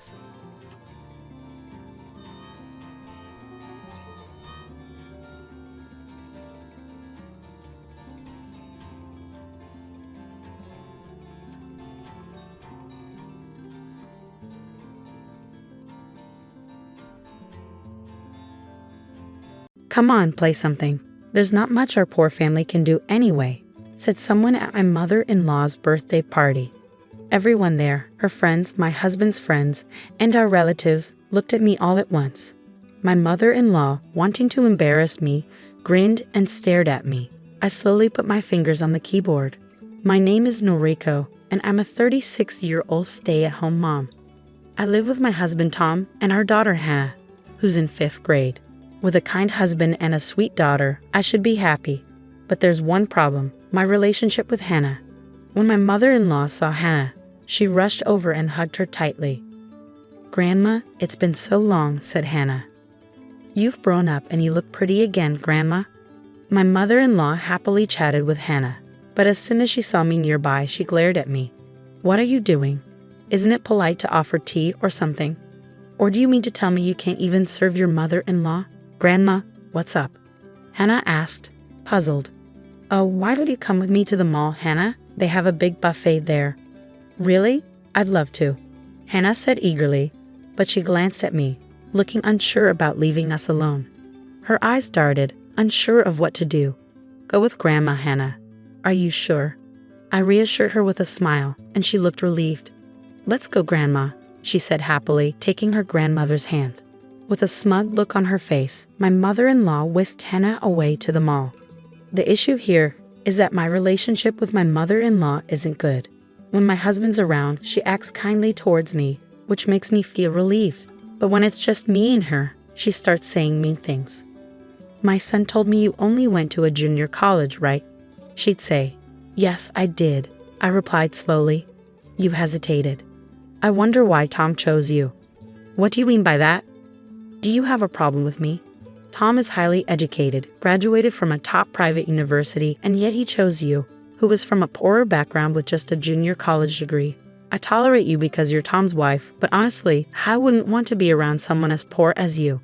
What's the point of having only a junior college degree? You lack education, money, and common sense. You need everything spoon-fed to you. That's why I dislike people with just a junior college education," she said with a cutting tone. Her words hurt me deeply. "I'll try to be polite when others are around, but please keep your distance from me," I replied, stung by her unreasonable argument. Since then, when we're alone, she's been unkind to me.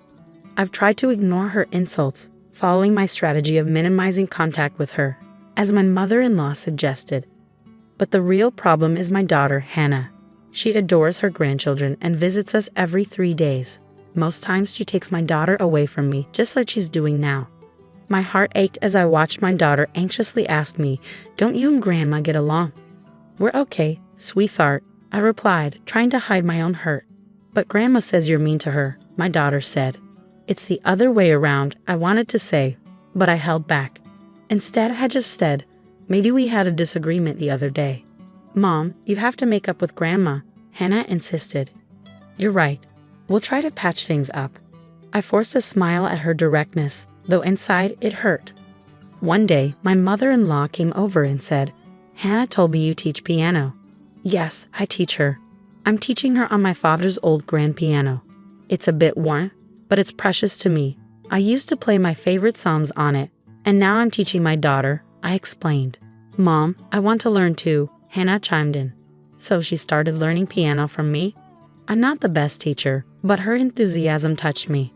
Teaching her became a special and fulfilling time for both of us, despite the challenges. While I pondered this, my mother-in-law's expression turned stern. "Step aside," she said in a low voice. "What?" "Step aside."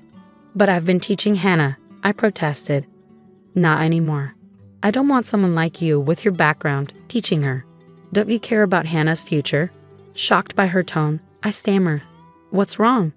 "Do you want to argue?" But she cut me off, saying, "Never mind. Let me put it in simple terms for you. I'm saying I'm a better teacher than you." "Why?" "Because I graduated from a top music school, unlike you from a lesser college," she asserted. "What? Have you heard of TG University?" I retorted. I swallowed hard as my mother-in-law boasted about her education. "I graduated from a prestigious 4-year university, unlike you," she bragged. "I see, I didn't know it was TG University," I replied. "TG University is top-notch, especially for music students. If my mother-in-law graduated from its piano department, she must be highly skilled. Even someone like you can understand that, right? You're not on the same level, she sneered, making my throat tighten. TG University truly is a light, as my mother-in-law claimed. It's clear that my daughter would benefit from learning from her. But it also means sacrificing more of my time with my daughter to my mother-in-law. She already takes up a lot of our time, and now she wants to take even more. That's something I can't allow. The time I spend teaching piano to my daughter is precious and irreplaceable, I asserted. Isn't that selfish of you? She sighed loudly, interrupting me. That's not what I meant. What do you mean then? You're standing here, a graduate of a prestigious teaching university, a top musician. Normally, people would pay for your teaching expertise. But out of kindness, I'm offering to teach for free. How can you reject that just because you want to teach? You're not even that skilled. Don't you dare speak to me like that. Fine, I'll play for you right now. I'll show you I have the ability to teach my daughter. Who wants to hear a poor woman like you play? Your playing will make our ears bleed. What can I do to prove myself to you? You don't even need to prove anything. You just need to follow my instructions. I've already spoken to Hannah. I couldn't believe what I was hearing. What had my mother-in-law told my daughter without involving me? I felt a surge of anxiety. I've already spoken to Hannah. I'll be teaching her piano from now on. I graduated from a renowned music academy and I'm better at piano than you. You agreed it would be best for her. Why are you being so selfish? I didn't expect you to oppose this so strongly. With my qualifications, it's only natural for me to take over. Did you never consider my opinion? You're incredibly stubborn. It's decided, so stop being selfish. With that, my mother-in-law swiftly left. Since then, she's been coming to our house daily to teach Hannah piano. I'm not even allowed in the room where they have lessons. During breaks, my mother-in-law always tells me, "You don't understand. Hannah has a talent for music, and she needs proper education to develop it. With your limited qualifications, you're not capable of providing that. If you continue as her instructor, you'll ruin her talent. Understand?" Yes. Well, that's settled then. You won't be bothering us anymore. Stay out of our way, got it? I fought back tears of frustration as my mother-in-law looked down at me, a pang of pain piercing my heart. I'm going to play piano with Hannah, my mother-in-law said cheerfully, then turned to Hannah. I had once pleaded with my husband to intervene, but he didn't see it as a big deal. What's wrong with her teaching Hannah piano? He asked dismissively. It's not just about teaching piano, it's about taking away quality time from me and Hannah. You're overreacting. I'm sure Mom just wants to lend a hand. Why do you have to criticize her efforts to make your life easier? No, it's not helping. I'll talk to Mom about it, okay? Please don't be so upset. But the truth is, she doesn't take me seriously. From the outside, it might seem like my mother-in-law is being helpful in raising my child. But in reality, she's like a devil trying to snatch my precious daughter away from me. No one understands the pain I feel. It's frustrating, but I have to do what's best for Hannah. I feel so frustrated that all I can do is try to talk myself out of it, I thought, but then the worst happened. Nicole, come here. I was summoned into the piano room, a place I hadn't been allowed to enter recently, and my eyes widened as I stepped inside. A piano. Oh, you recognize it. We just got a new one. My mother-in-law chuckled, gesturing towards a brand new piano beside her. Kelly, what's going on? Where's my father's piano? I got rid of it. You got rid of it? Yes, I got rid of it because it was falling apart. My mother-in-law replied casually, causing my heart to shatter. Why, that was my father's piano, full of memories with him. I choked out. It doesn't matter to me. That old piano doesn't fit me and Hannah. Oh no, how could you? I hoped she was lying, so I questioned her. I called the contractor and had it taken away while you were out, she said without hesitation. You entered the house without permission. What do you mean, without permission? I always do that. There's a big difference between your presence and absence, isn't there? You can't just dispose of someone's property without permission. How could you do that? Shut up. I was being kind by getting rid of that old piano and buying a new one for you. I might regret it, but I don't deserve to be yelled at, she snapped, pushing me out of the room and slamming the door behind me. You clearly don't understand the importance of this piano. Don't even think about touching it without my permission. And you're not allowed in this room either. Right now, Hannah is practicing a song for my birthday party. People like you are disrupting her practice. I had reached my breaking point as the door slammed shut with a resounding thud. That night, I asked Hannah, "Are you practicing a song for Grandma's birthday party?" "Yes, I'm practicing really hard." "Please listen to me, Mom," she replied earnestly. "Yes, of course, I'll listen. By the way, Hannah, I have a favor to ask you." I smiled at her, and she cheerfully replied, "What is it?" Then came the day of my mother-in-law's birthday party. Relatives, neighbors, and friends were all invited, along with some of my daughter's friends. It seemed like my mother-in-law was in a different mood this year. She had sent letters to many people a few days before, insisting that her granddaughter would play the piano for her birthday and she would love for them to come and listen. Her plan worked, as the guests were mostly relatives, neighbors, and my mother-in-law's friends, along with some of my daughter's friends. I'm sure she had instructed my daughter to invite as many friends as possible. My mother-in-law smiled when my daughter brought a lot of friends, saying, "So the granddaughter is playing the piano for me, huh?" I thought maybe it was a mistake to have my daughter practice piano for the party. But I kept quiet.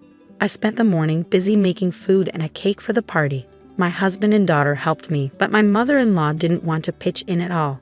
It was her birthday party, but I wish she appreciated my efforts too. Nonetheless, I was glad to see so many people gathered. Once the preparations were done, my mother-in-law stood up in front of everyone and exclaimed, "Thank you all for coming to celebrate with me." The party began with my mother-in-law's lively voice and exaggerated gestures, as if she were a stage performer. After enjoying the food and chatting for a while, my daughter stood up and moved in front of my mother-in-law. "Happy birthday, Grandma." "I have a present for Grandma," my daughter announced, then took a seat at the piano placed in the back of the room. "Please listen," she said cheerfully before starting to play Twinkle, Twinkle, Little Star. The tune was sweet, and I could see smiles on everyone's faces, but it wasn't flawless. Clearly, her skills had declined. Anna could have played better. As I pondered this, the performance came to an end. My daughter smiled shyly at my mother-in-law, who praised her, saying, "You did wonderfully. Thank you, Hannah." Then my mother-in-law turned to me, "And now I have a request for you." "Oh, what is it, Hannah?" "I want to hear you play, not the easy pieces, the difficult ones. Can you?" For some reason, my mother-in-law seemed puzzled by my daughter's request.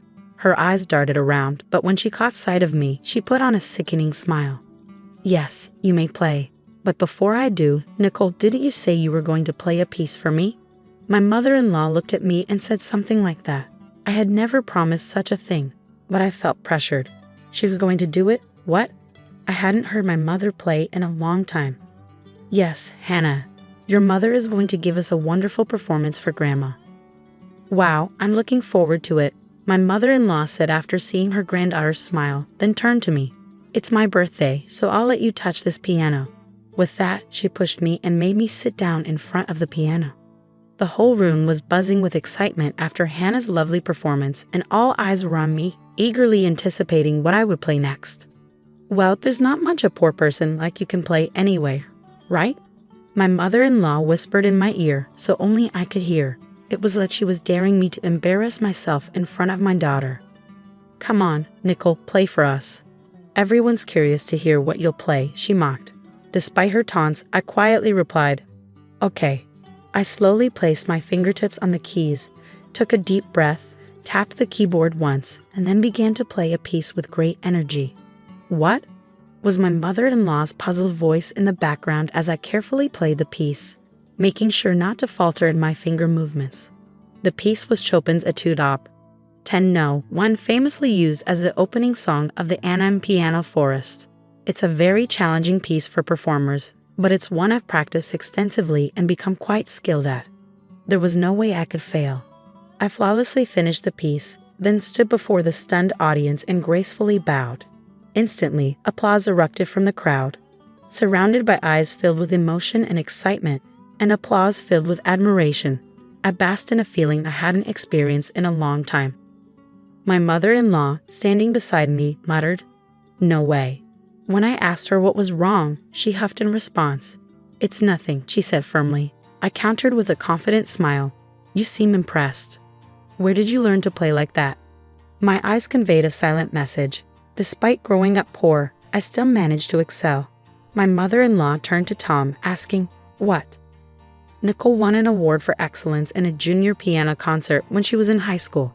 It's been a while since I've heard her play, but she's still amazing. Her performance was beautiful yet powerful. No, I'm not that great. There are plenty of people better than me. I quickly deflected, then turned back to my mother-in-law. You graduated from that famous music college, TG University, right? Yes, I did. Why do you ask? I'm quite curious. How do you teach piano to Hannah? What kind of music do you focus on? Well, that's not really relevant at the moment, is it? Why not? You graduated from a renowned music university and a teacher's college as a musician. Surely you have some input on her education, right? No, it's not necessary to worry about that. Just play something for me. What? Please play a piece of music I've always wanted to hear. Your wonderful performance. I would even ask my daughter to play it for me. My mother-in-law's eyes widened at my request. Yes, I only had one request for my daughter, to have her grandmother play. So, could you please ask Grandma to play for her birthday party too?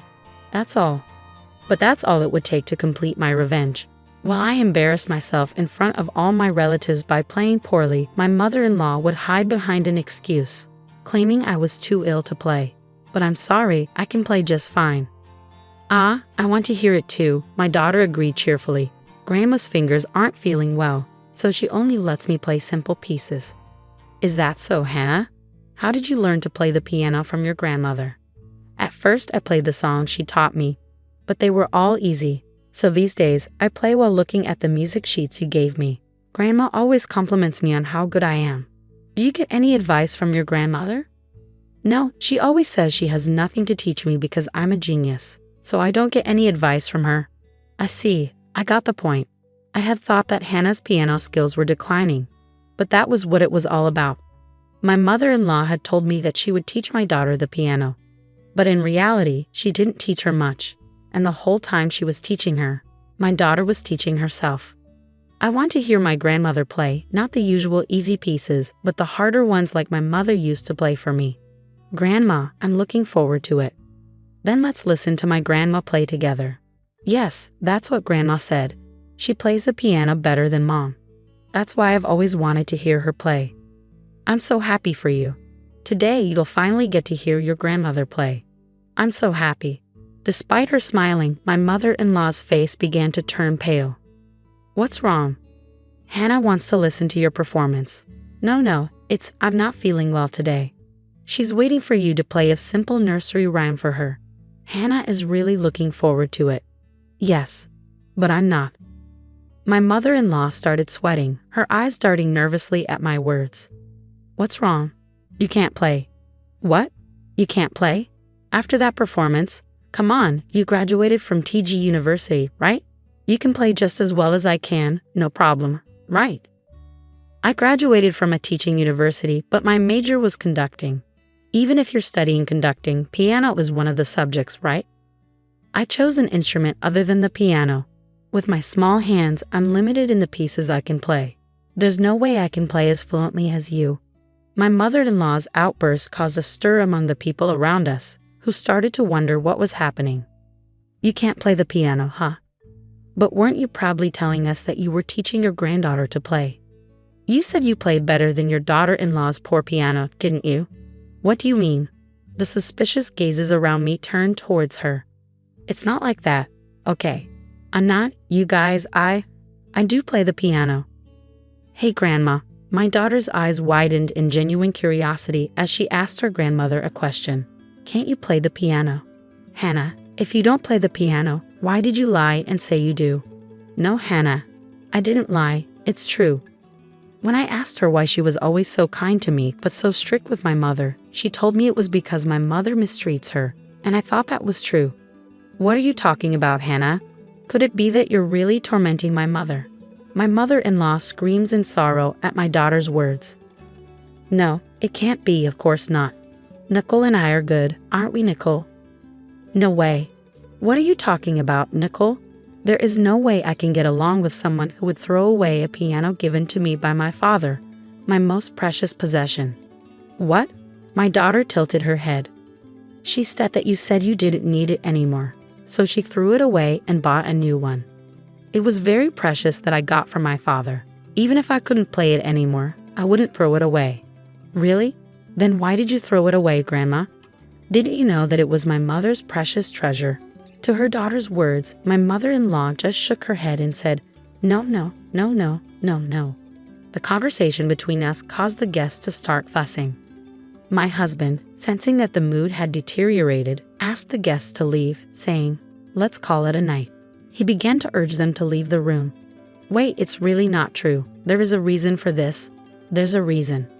What's the reason? She said you told her you didn't need it anymore, so she threw it away and bought a new one.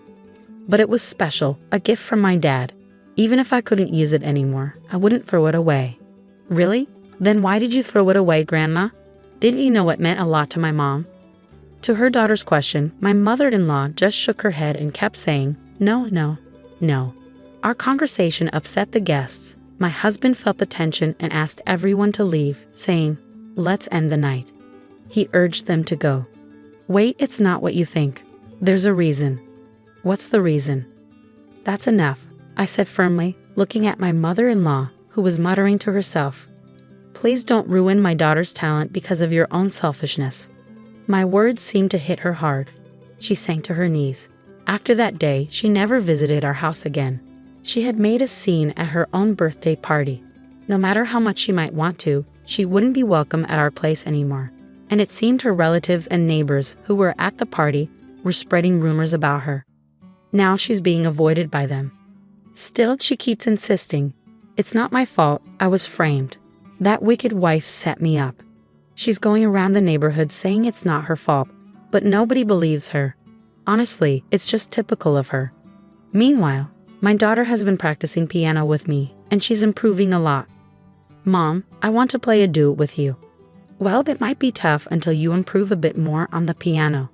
Then I'll practice loads and get even better than you. I'm sure you'll surpass me quickly, Hannah. And I'm going to be a pianist, a pianist, a pianist. And when I perform in front of lots of people, I'll say I became a pianist because of my mom who taught me. She's much better at piano than I am, Hannah. So I'll practice a lot. I'll keep at it. Thank you, Mom. I'm really happy to have peaceful times with my daughter again.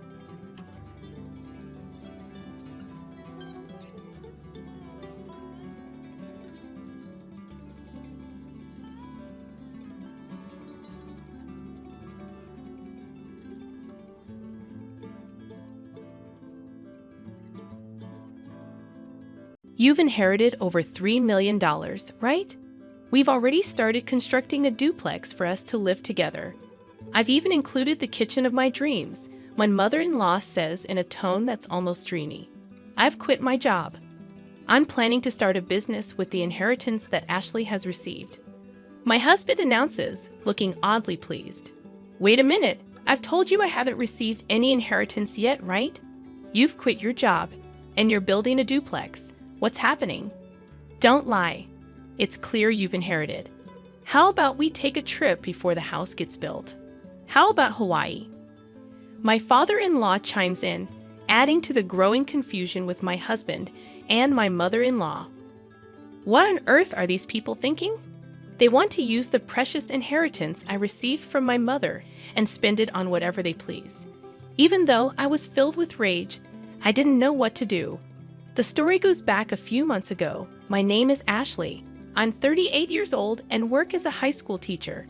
I married David, an office worker who is 2 years older than me, 12 years ago. Soon after we got married, our only daughter Julie was born, and since then, my days have been filled with work and child rearing.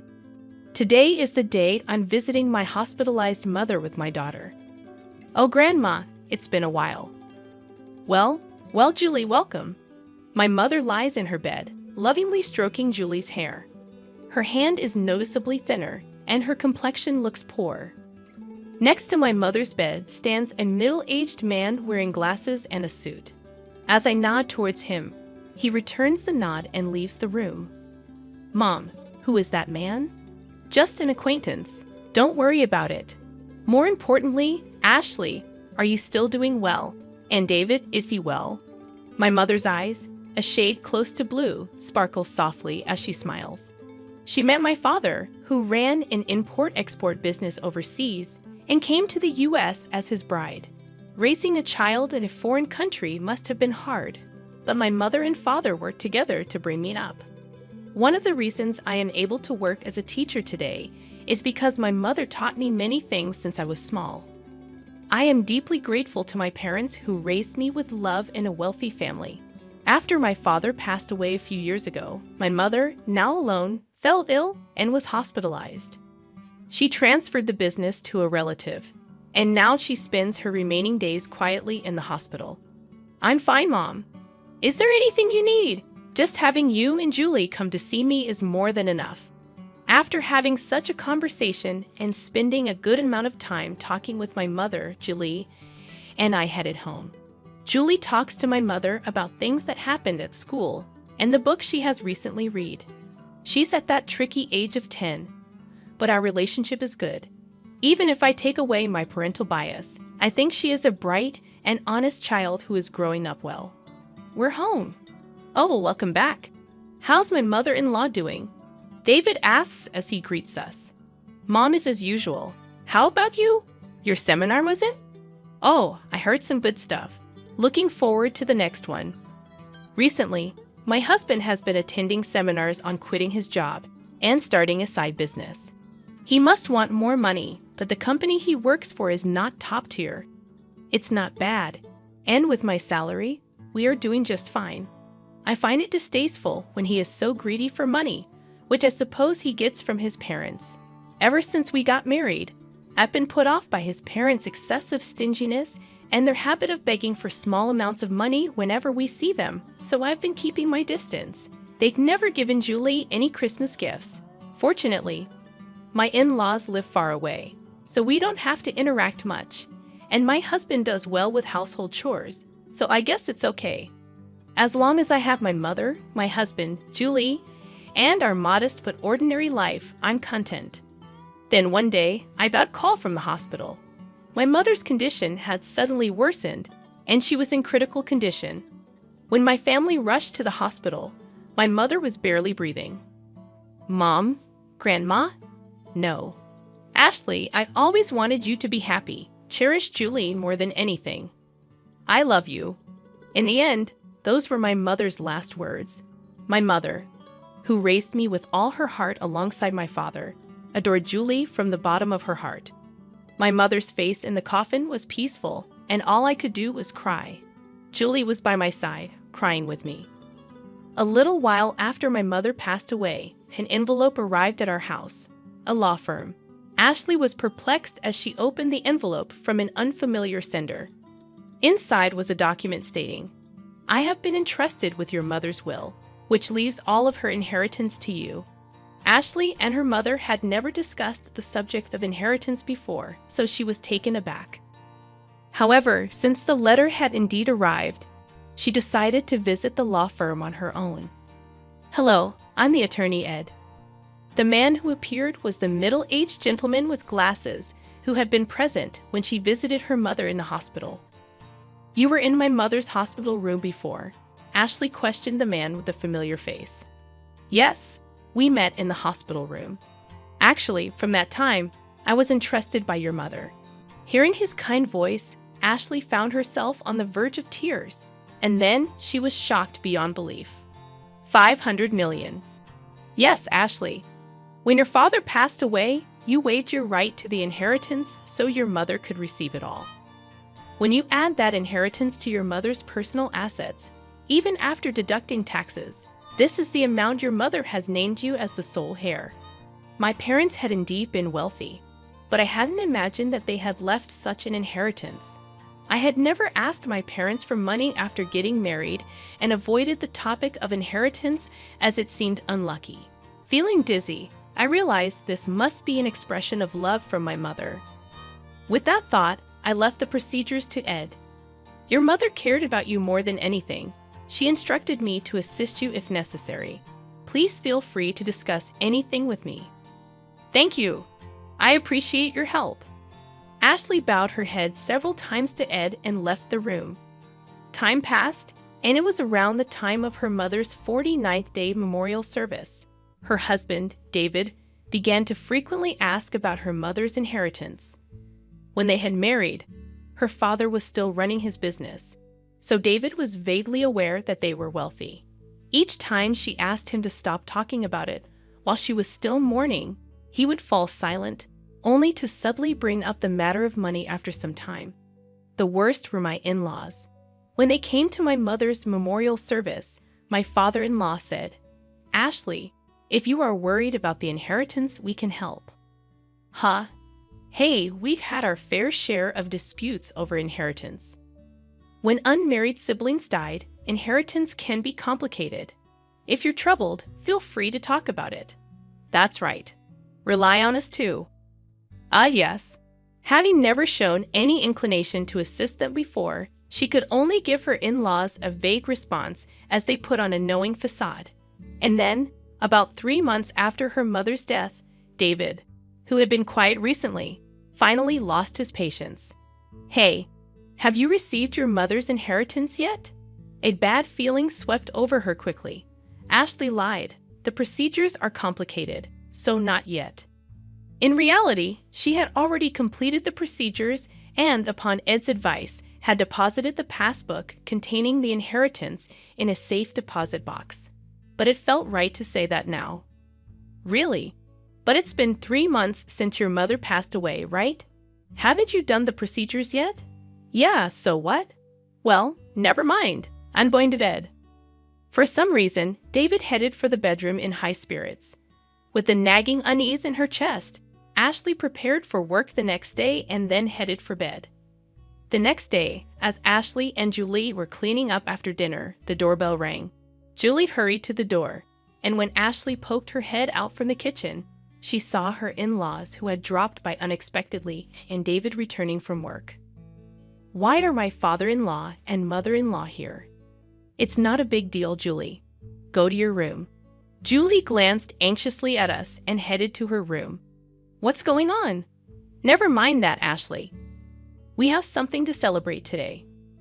Ed, her father-in-law, was in high spirits as he opened their fridge and took out a beer. "Celebration. You inherited more than $300 million, didn't you? We've already started building a duplex house for us to live together.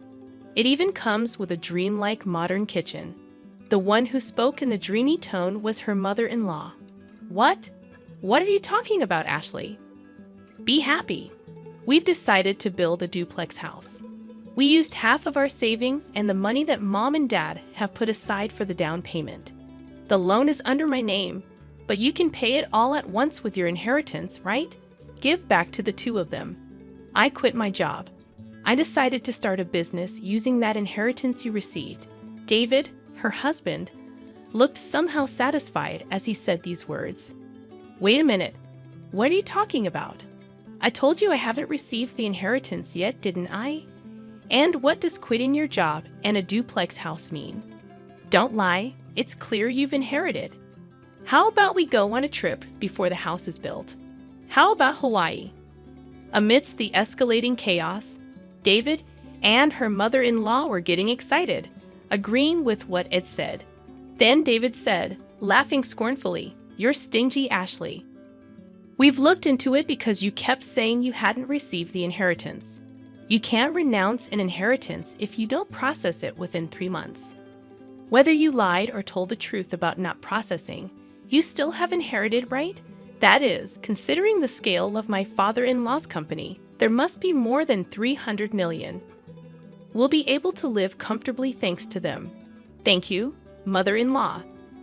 Be sure to prepare the money for the duplex house as soon as possible, and my capital too."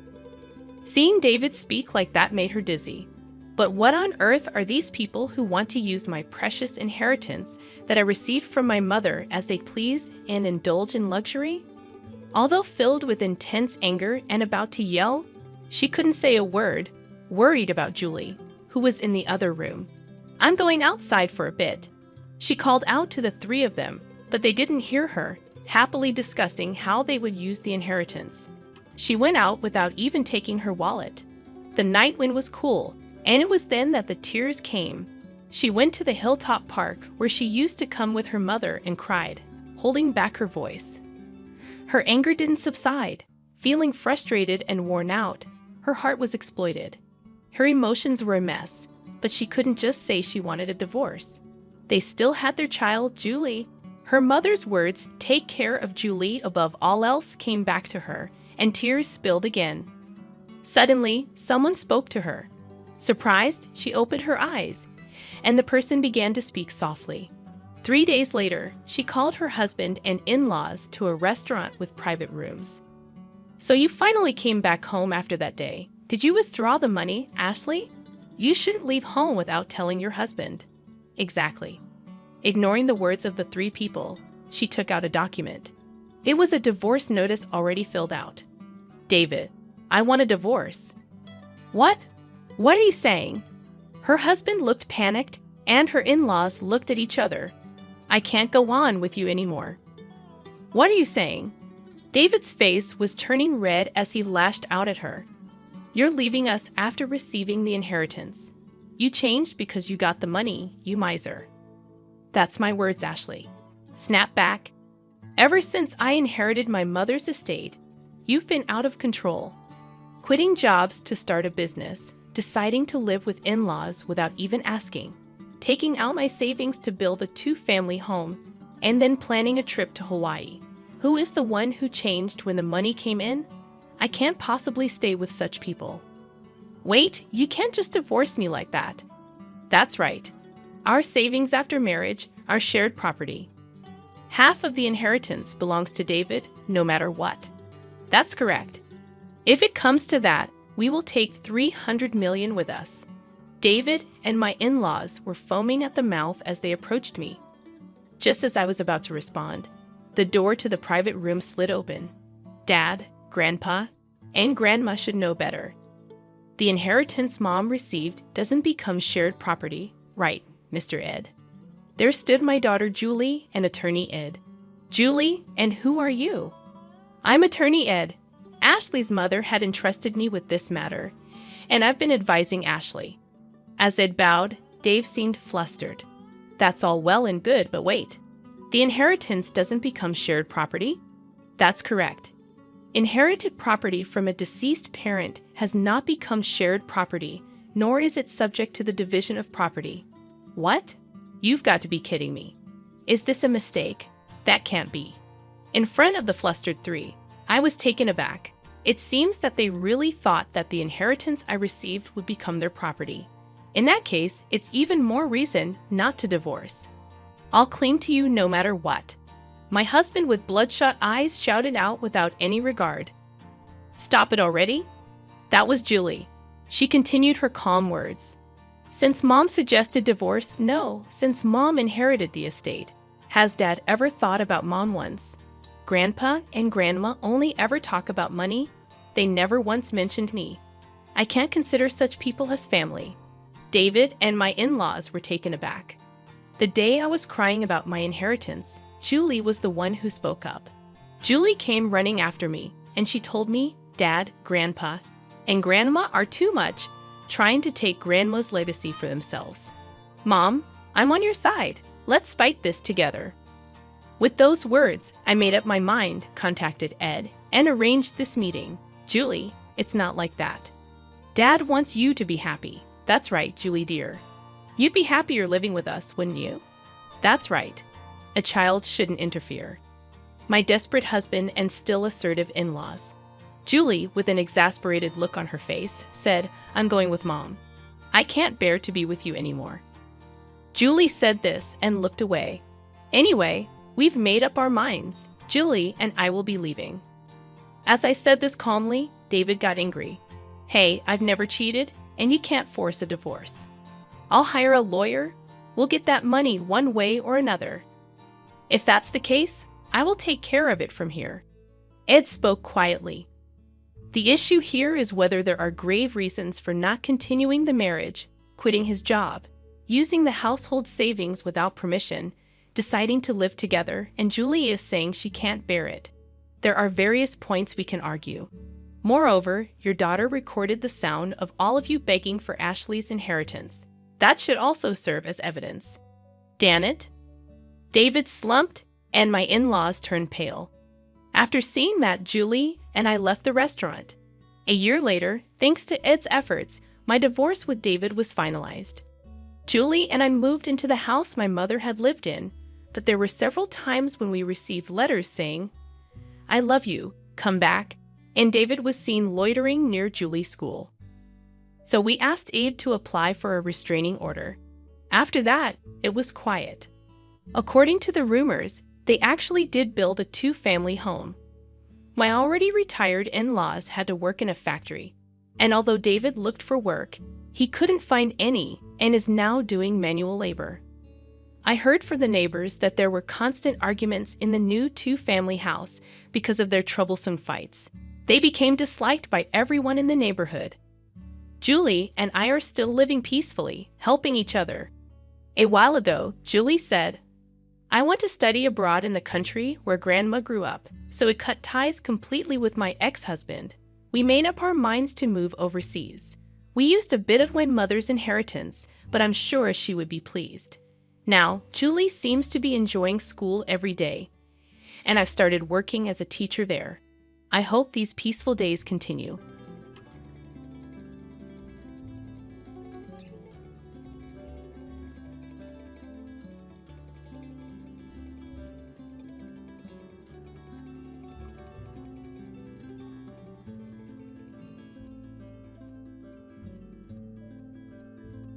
My uncle urged me to peer through the gap in the stairs.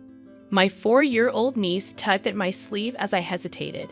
In front of me lay my husband, unconscious and still on a hospital bed. A week ago, he had been stabbed during a confrontation with a burglar who was still on the run. Upon returning home, my niece's peculiar words echoed in my mind. I decided to check the stairs, and there, in a tiny crevice, I found something bloodied. A shiver ran down my spine in surprise. Could it be someone unexpectedly familiar, possibly the culprit? Fear gripped me. I work in administration at a real estate agency. Last year, I tied the knot with Michael, one of our salesmen, after an office romance. Both of us are 25 years old, and our shared motto was, "We want kids soon." The reason behind this was my sister and her child Emma, who is incredibly adorable. Whenever I see my 4-year-old niece giggling or pouting, I imagine ourselves as parents. Little Emma possesses a mysterious ability. Aunt Sophia, your ring is on the bookshelf.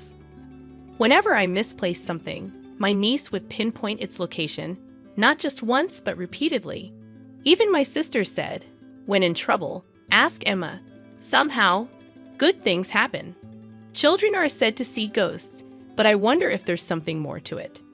Perhaps our future child will also have special abilities. We dreamt of a family with children. However, our newlywed life didn't go smoothly. Shortly after getting married, we started receiving disturbing letters at home addressed to Michael. The words written on them were chilling: break up and disappear. Despite Michael dismissing it as a malicious prank and filing a police report, the identity of the letter sender remained unknown. Our days were filled with anxiety. One day, James, Michael's colleague, visited the General Affairs Department where I worked. It was unusual for someone from the sales department to visit me. When I approached James, he handed me a piece of paper with the same threatening words, "disappear" and "esser," scribbled on it. I gasped, and James looked serious. As a rising star in the sales department, Michael had made enemies, and it was troubling. James crumpled the paper in his hand and said, "I've known Michael since we joined the company. If anything happens, feel free to consult with me." He smiled kindly, offering support in the face of the mysterious threats we were facing. I never anticipated finding Michael in such a dire situation, but having an ally is reassuring. My sister also visited our home, concerned about us despite the unsettling letters. With support from those around us, we stood strong, determined not to let the harassment defeat us. I resolved to stand by Michael. Little did we know what was about to happen. My sister called me in a panic, urging me to come back immediately. It was a Saturday, and Michael, who was supposed to be home after working overtime, was unconscious. I received her call while attending a friend's wedding. Rushing to the hospital, I found Michael lying pale-faced on the bed. I pleaded with him to wake up, gripping his hand, but he remained motionless. The room echoed with the rhythmic beeping of machines, and tears streamed down my face. I wondered why this was happening. My sister, who had been waiting in the room, comforted me. According to the police, our neighbor had discovered Michael collapsed at home with a stab wound. The neighbor had come to deliver a community newsletter and, as usual, opened our front door without hesitation. Fortunately, this act led to the early discovery of my husband. Given the recent spate of burglaries in the neighborhood, the police suspected it might be the work of the burglar. I believed it was the same person who sent those threatening letters. I fervently explained this to my sister, but she interrupted, insisting that she would handle the explanation to the police. She advised me to take a break. I lamented, thinking that if only I hadn't gone to that wedding, maybe Michael would be safe. I prayed for his recovery, but even after a week, he remained unconscious. The perpetrator was still at large. In the hospital room, I spoke to my husband, connected to numerous tubes. There was no response. No matter how hard I tried to hold back tears, they flowed uncontrollably. It was challenging to stay positive, even when people encouraged me to. Turning around, I found James, who had been checking on Michael every day, offering flowers and treats to comfort me. I apologized for showing him such an embarrassing sight. I hastily wiped away my tears, but James leaned in and reassured me, "Don't worry about it." Just then, an innocent voice came from behind. "Aunt Sophia, who's this?" I looked back, and my niece Emma stood there, tilting her head curiously. It was her first time visiting. "Oh, come on," my sister said curtly to Emma and then greeted James. "I apologize for intruding on your family. Well, I'll leave you all to it." With a brief nod to my sister, James placed the flowers down and left the room. Sorry for the sudden visit. Emma insisted on coming to see Michael. My sister looked apologetic, but Emma paid no attention. She stood by the bed, staring intently at Michael's face. "Uncle is saying, look into the gap in the stairs. A barge is there." My niece suddenly blurted out, a mysterious statement from behind. "A barge? You mean those large ships that transport goods at the harbor? And it's under the stairs." However, my sister insisted that Emma might have something important to say. She was dead serious. As we continued visiting, hours at the hospital passed, and my sister drove me home. Before parting ways, she said, "Call me if anything happens." But seriously, was there really a gap under the stairs? I retraced my memories, unlocked the front door, and headed toward the staircase. During the incident, Michael had been found collapsed on the stairs, covered in blood. The police had collected evidence and cleaned up. Everything was already in pristine condition. There's a gap at the edge of the bottom step. I noticed a faint trace of red blood. I shone my flashlight inside and saw something reflecting, glinting in the light.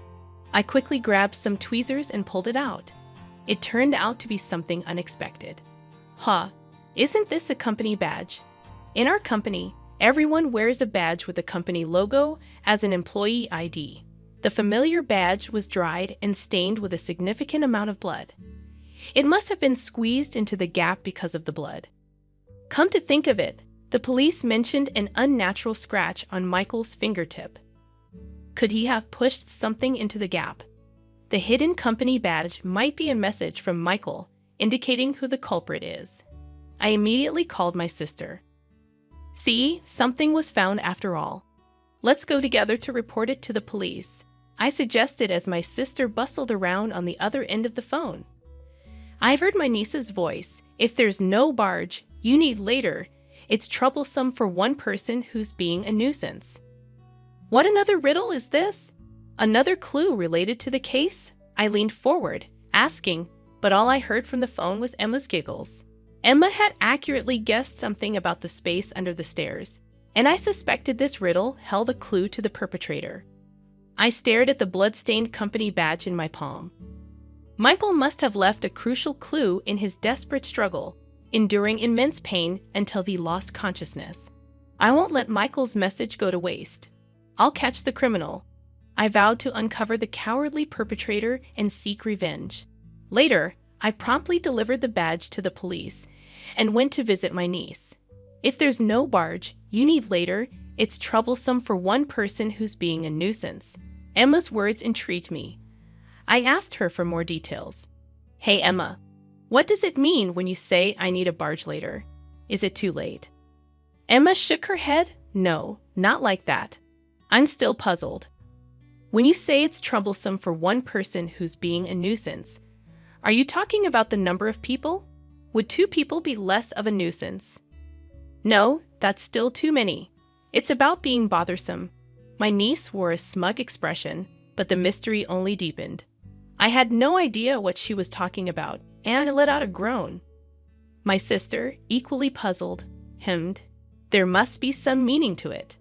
Despite her uncertainty, I decided to leave her house and head to a cafe to clear my thoughts.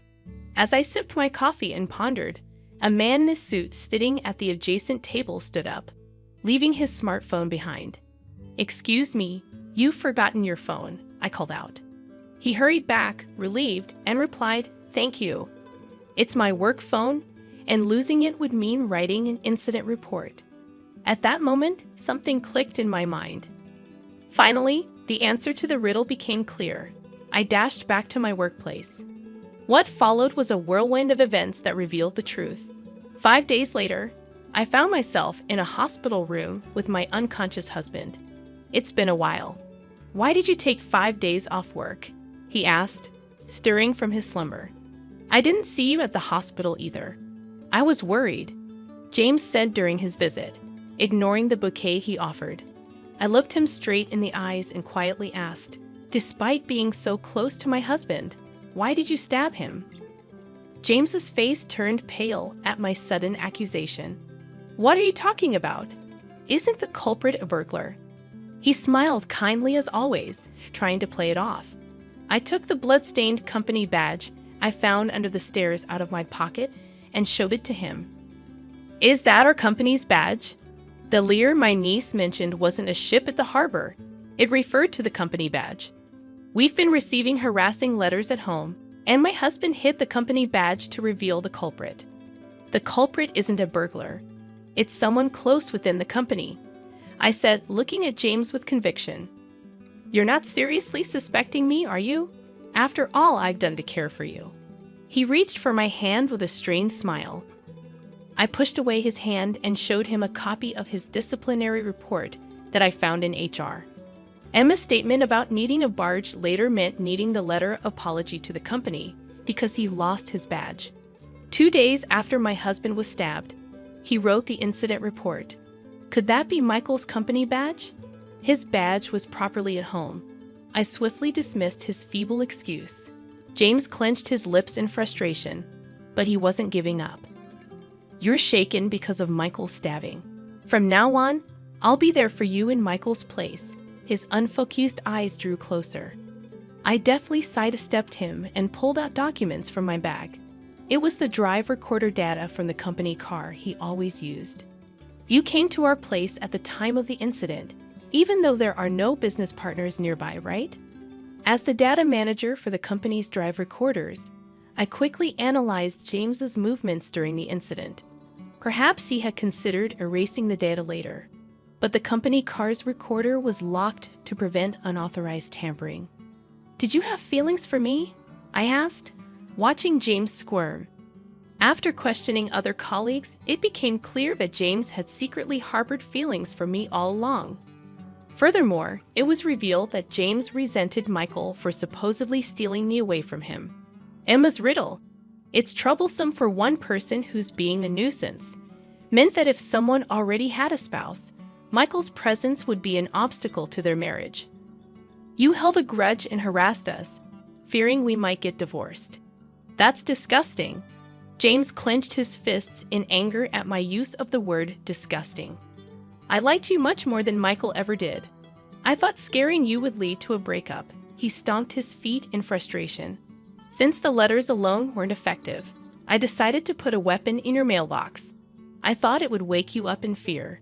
Unfortunately for him, Michael unexpectedly returned home earlier than planned and caught James in the act of pulling out the knife. James's stomping intensified as he arrogantly accused me of being the culprit. "Do you realize how terrified Sophia is?"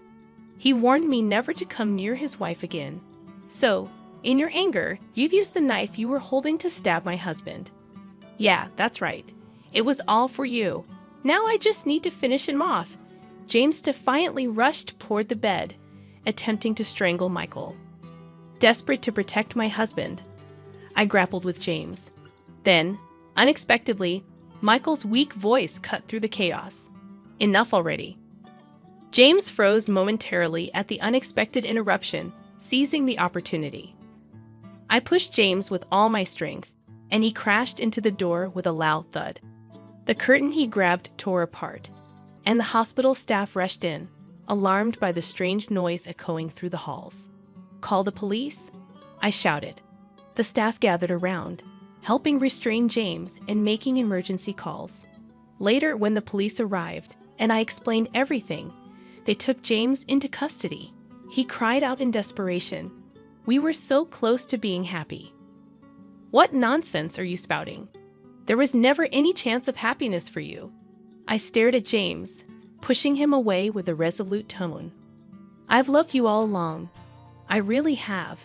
James continued to sob like a child, but his selfish claims held no sway. "The only person I love is my husband. Stay away from me forever," I told him sternly. As James was led away by the police, he muttered. Later, Michael regained consciousness and testified against James, leading to his conviction. James would spend about 7 years behind bars. Michael demanded $115,000 in compensation. Even if James were released, losing his job would likely cause financial hardship. As for me today, I invited my sister and Emma over for lunch with Michael. As we sat around the table, my niece grinned and said, "The new chair isn't just one, it's two." My husband and I exchanged glances. It seems I'm pregnant with twins. I'll need to visit the obstetrician soon. How did you find this story? Don't forget to subscribe to our channel. Until next time.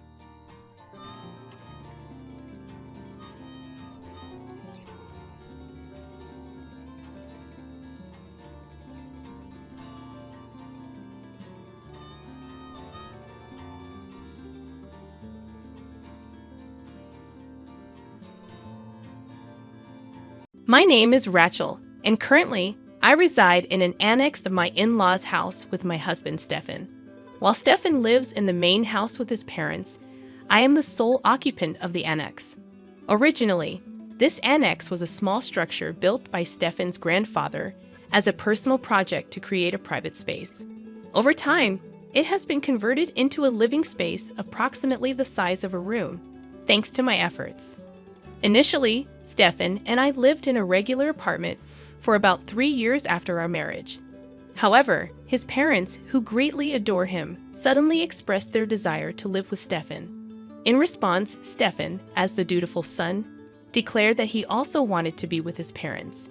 Witnessing their emotional reaction, including tears and embraces, I found myself taken aback by the heartfelt scene. Stefan and I first crossed paths at work, where he was my direct subordinate when he joined the company midway through his career. We became a couple after 3 years of dating. Throughout that dating period, he resided at his parents' house. It appears that this prolonged stay fostered a sense of homesickness in both Stefan and his parents. Stefan, who had been pampered at home, seemed to have never been involved in any household chores. After our marriage, when I suggested sharing housework, he appeared reluctant, stating that he had never done any housework before. The problematic aspect was that, despite my intention to divide the chores between us, Stefan seemed to have never considered participating in household tasks himself. I sensed a pattern in all of this. Whenever I attempted to involve him in household chores, Stefan would feign interest for a brief moment, grow disinterested, and eventually say, "This isn't for me. You're better at this, Rachel. You should keep doing it." Both of us were employed, and given my higher position at work, I felt a greater need to share the household responsibilities. However, Encouraging him to help often proved to be more time-consuming than handling everything myself. It reached a point where I found it less troublesome to manage everything alone. The dynamics shifted when I transitioned to remote work. Stefan, seemingly surprised to find me at home every day, initially understood the change. He stopped complaining about my altered lifestyle, or so I thought. It became apparent later that he hadn't fully grasped the implications of my decision. Several years into my remote work, Stefan's parents suddenly visited our apartment, expressing a desire to live with him. Witnessing their emotional reunion, I felt a sense of isolation and bewilderment. Eventually, with Stefan's wish to be with his parents, we made the decision to move into their house. Stefan consistently chose locations close to his parents, whether it was for renting an apartment or selecting a job. For me, remote work made the location irrelevant, but his choices required us to uproot ourselves and quit our jobs. Upon settling into his parents' house, Stefan's mother expressed gratitude, saying, "Thank you for taking care of Stefan all this time. From now on, I will take good care of Stefan. Rachel, please take care of everything else." Initially, I interpreted this as a relief from doing housework for Stefan, but soon I realized her intentions were different. My mother-in-law's tasks involved preparing special meals exclusively for Stefan, meticulously laundering only his clothes, ensuring his shoes and belongings stayed immaculate, and purchasing various items specifically for him. As for all other household chores, those for Stefan's parents and myself, including cooking and laundry, were now solely delegated to me despite my ongoing commitment to work. Now, I found myself burdened with the responsibility of not only managing household chores for Stefan's parents and myself, but also maintaining the cleanliness of the larger family house. The prospect left me disheartened. Despite my efforts, this cohabitation seemed to bring happiness only to Stefan and his parents, with no apparent benefits for me. In fact, it felt like my burdens had increased. During one cleaning session, my father-in-law approached me with a request. He looked apologetic as he explained, "Rachel, I have a favor to ask. Could you contribute some money?" Confused, I inquired further. He elaborated, expressing his difficulty in asking Stefan to contribute to household expenses for both of us. Apparently, Stefan had worked hard, and it felt challenging to request financial contributions from him. Stefan and I had previously agreed to share expenses like apartment rent and other living costs. However, Stefan often tried to get me to pay for various items during our shopping trips, including unnecessary ingredients, alcohol, clothes, and accessories. When I resisted, he would act like a child denied a toy, calling me stingy. Despite these financial disagreements, I found comfort in the fact that, apart from these issues, Stefan didn't interfere much with my everyday life. This sense of comfort changed when we started living together, as Stefan's mother began to disrupt my routine. Unlike Stefan, she relentlessly interrupted my work at home, insisting I prioritize household chores. She would barge into my room, pulling on my clothes, making it impossible for me to focus on my work. Frustrated, I discussed the matter with Stefan, anticipating him to take his mother's side. Surprisingly, Stefan listened and promised to talk to his mother. I hoped for a compromise that would consider both our needs. Little did I know that Stefan's idea of a compromise would involve banishing me to the annex, a new, private room. I approached Stefan with a question about the hut, jokingly asking if I could even demolish it and build a new house. To my surprise, he casually replied, "You can even demolish it and build a new house if you want." Taking his words seriously, I promptly began remodeling the hut according to my taste. Engaged in cleaning, renovating, and changing wallpapers, I noticed that Stefan never once showed his face. Despite being married, it became apparent that Stefan had no intention of living in the remodeled hut with me. As I transformed the space, it dawned on me that within the family living trio, I was the only outsider. There were instances when I found myself alone at home, either when they went out to a barbecue restaurant or when I had to work overtime and missed out on shared meals. While these spirited plans were usually concocted by Stefan's mother, It seemed clear that she might have been the driving force behind my exclusion, perhaps hoping I would quickly leave her son. Despite this, Stefan had given me the freedom to do anything with the hut, and I took full advantage of it, engaging in DIY projects, installing new shelves, and personalizing the space. I made it my own. Interestingly, neither Stefan nor his parents ever visited the hut after I moved out. Although they must have been aware of my renovations, it seemed like I was no longer considered a part of their family, and they had no interest in my activities. Living away from the main house, especially without Stefan's mother around, I began to relish the independence, almost like living alone. I found solace in the fact that staying in the hut prevented her from interfering with my work. Installing new locks and enhancing security during the renovation, I ensured that no one, not even Stefan or his parents, could enter without my knowledge. It led me to reconsider if this new separation wasn't such a bad arrangement after all. However, it seemed my mother-in-law had anticipated my feelings. Unable to tolerate the treatment any longer, I found myself at a crossroads, contemplating my next move. As I settled into the renovated cabin, my mother-in-law's desperation to drive me out became palpable. Her petty harassment started with leaving trash in front of my cabin on garbage day instead of at the collection site. Sometimes, she would host barbecues in the garden without extending an invitation, intentionally wafting the smell of grilled meat towards my cabin. Despite her mild attempts, I couldn't help but smile at her futile efforts to push me away. Then, one day, she summoned me to the main house under the pretense of leftover meat and potatoes. Sensing there was more to it, I went along. Upon arrival, only she was present, and she placed a single piece of paper on the living room table, a divorce paper. It was clear that the real reason she called me was to present this document. If his mother instructed Stefan to submit it, he would do so without hesitation. All that remained was for me to agree, and Stefan and I could be divorced simply by submitting the paper to the city court. With a proud expression, his mother asserted, "Isn't it about time you gave up? There's no reason for you and Stefan to stay married anymore. Get out, you freeloading, unemployed woman."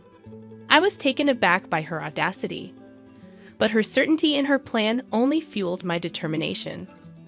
Thrilled by the prospect of freedom, I eagerly asked to take the divorce paper, stating, "I'm going to the city court right now. Thank you so much." My mother-in-law, who had likely expected me to resist divorce, was left dumbfounded by my unexpected response. Having submitted the divorce paper at the city court, I wasted no time in packing my belongings. Feeling it was necessary to inform Stefan's mother about the divorce, I headed to the main house and informed her that the process had been successful. Regarding the cabin I renovated, I assured her that I would leave it as is, and she was free to demolish it or use it as she pleased. My positive attitude about leaving surprised even my mother-in-law, who, though seeming happy about my departure, wished me luck as I packed. On the day of my departure, Stefan and his father, seemingly realizing that I was truly leaving, expressed concern, asking, "Are you really going? What will we do without Rachel?" I smiled and thanked them for letting me use the cabin. I explained that since there was no point in being married anymore, and we were now divorced, it was time for me to move on. As I organized my belongings, I completed my move to a luxury apartment, a change I had been arranging for. Not long after settling into my new apartment, my mother-in-law called me awkwardly, saying, "Rachel, I need to ask you something." Cheerfully, I responded, "What's up? How's the cabin I'm using right now?" She then inquired about money, mentioning that Stefan had told her I was giving his father $33,000 a month. Confirming that it was true, I explained that despite her earlier accusation of being an unemployed freeloader, I was indeed working. She seemed surprised, thinking I had quit my job.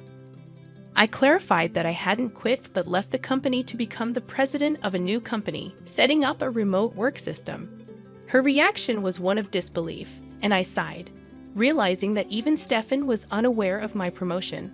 Considering his attitude since we started living together, it seemed he never truly thought of himself as a husband.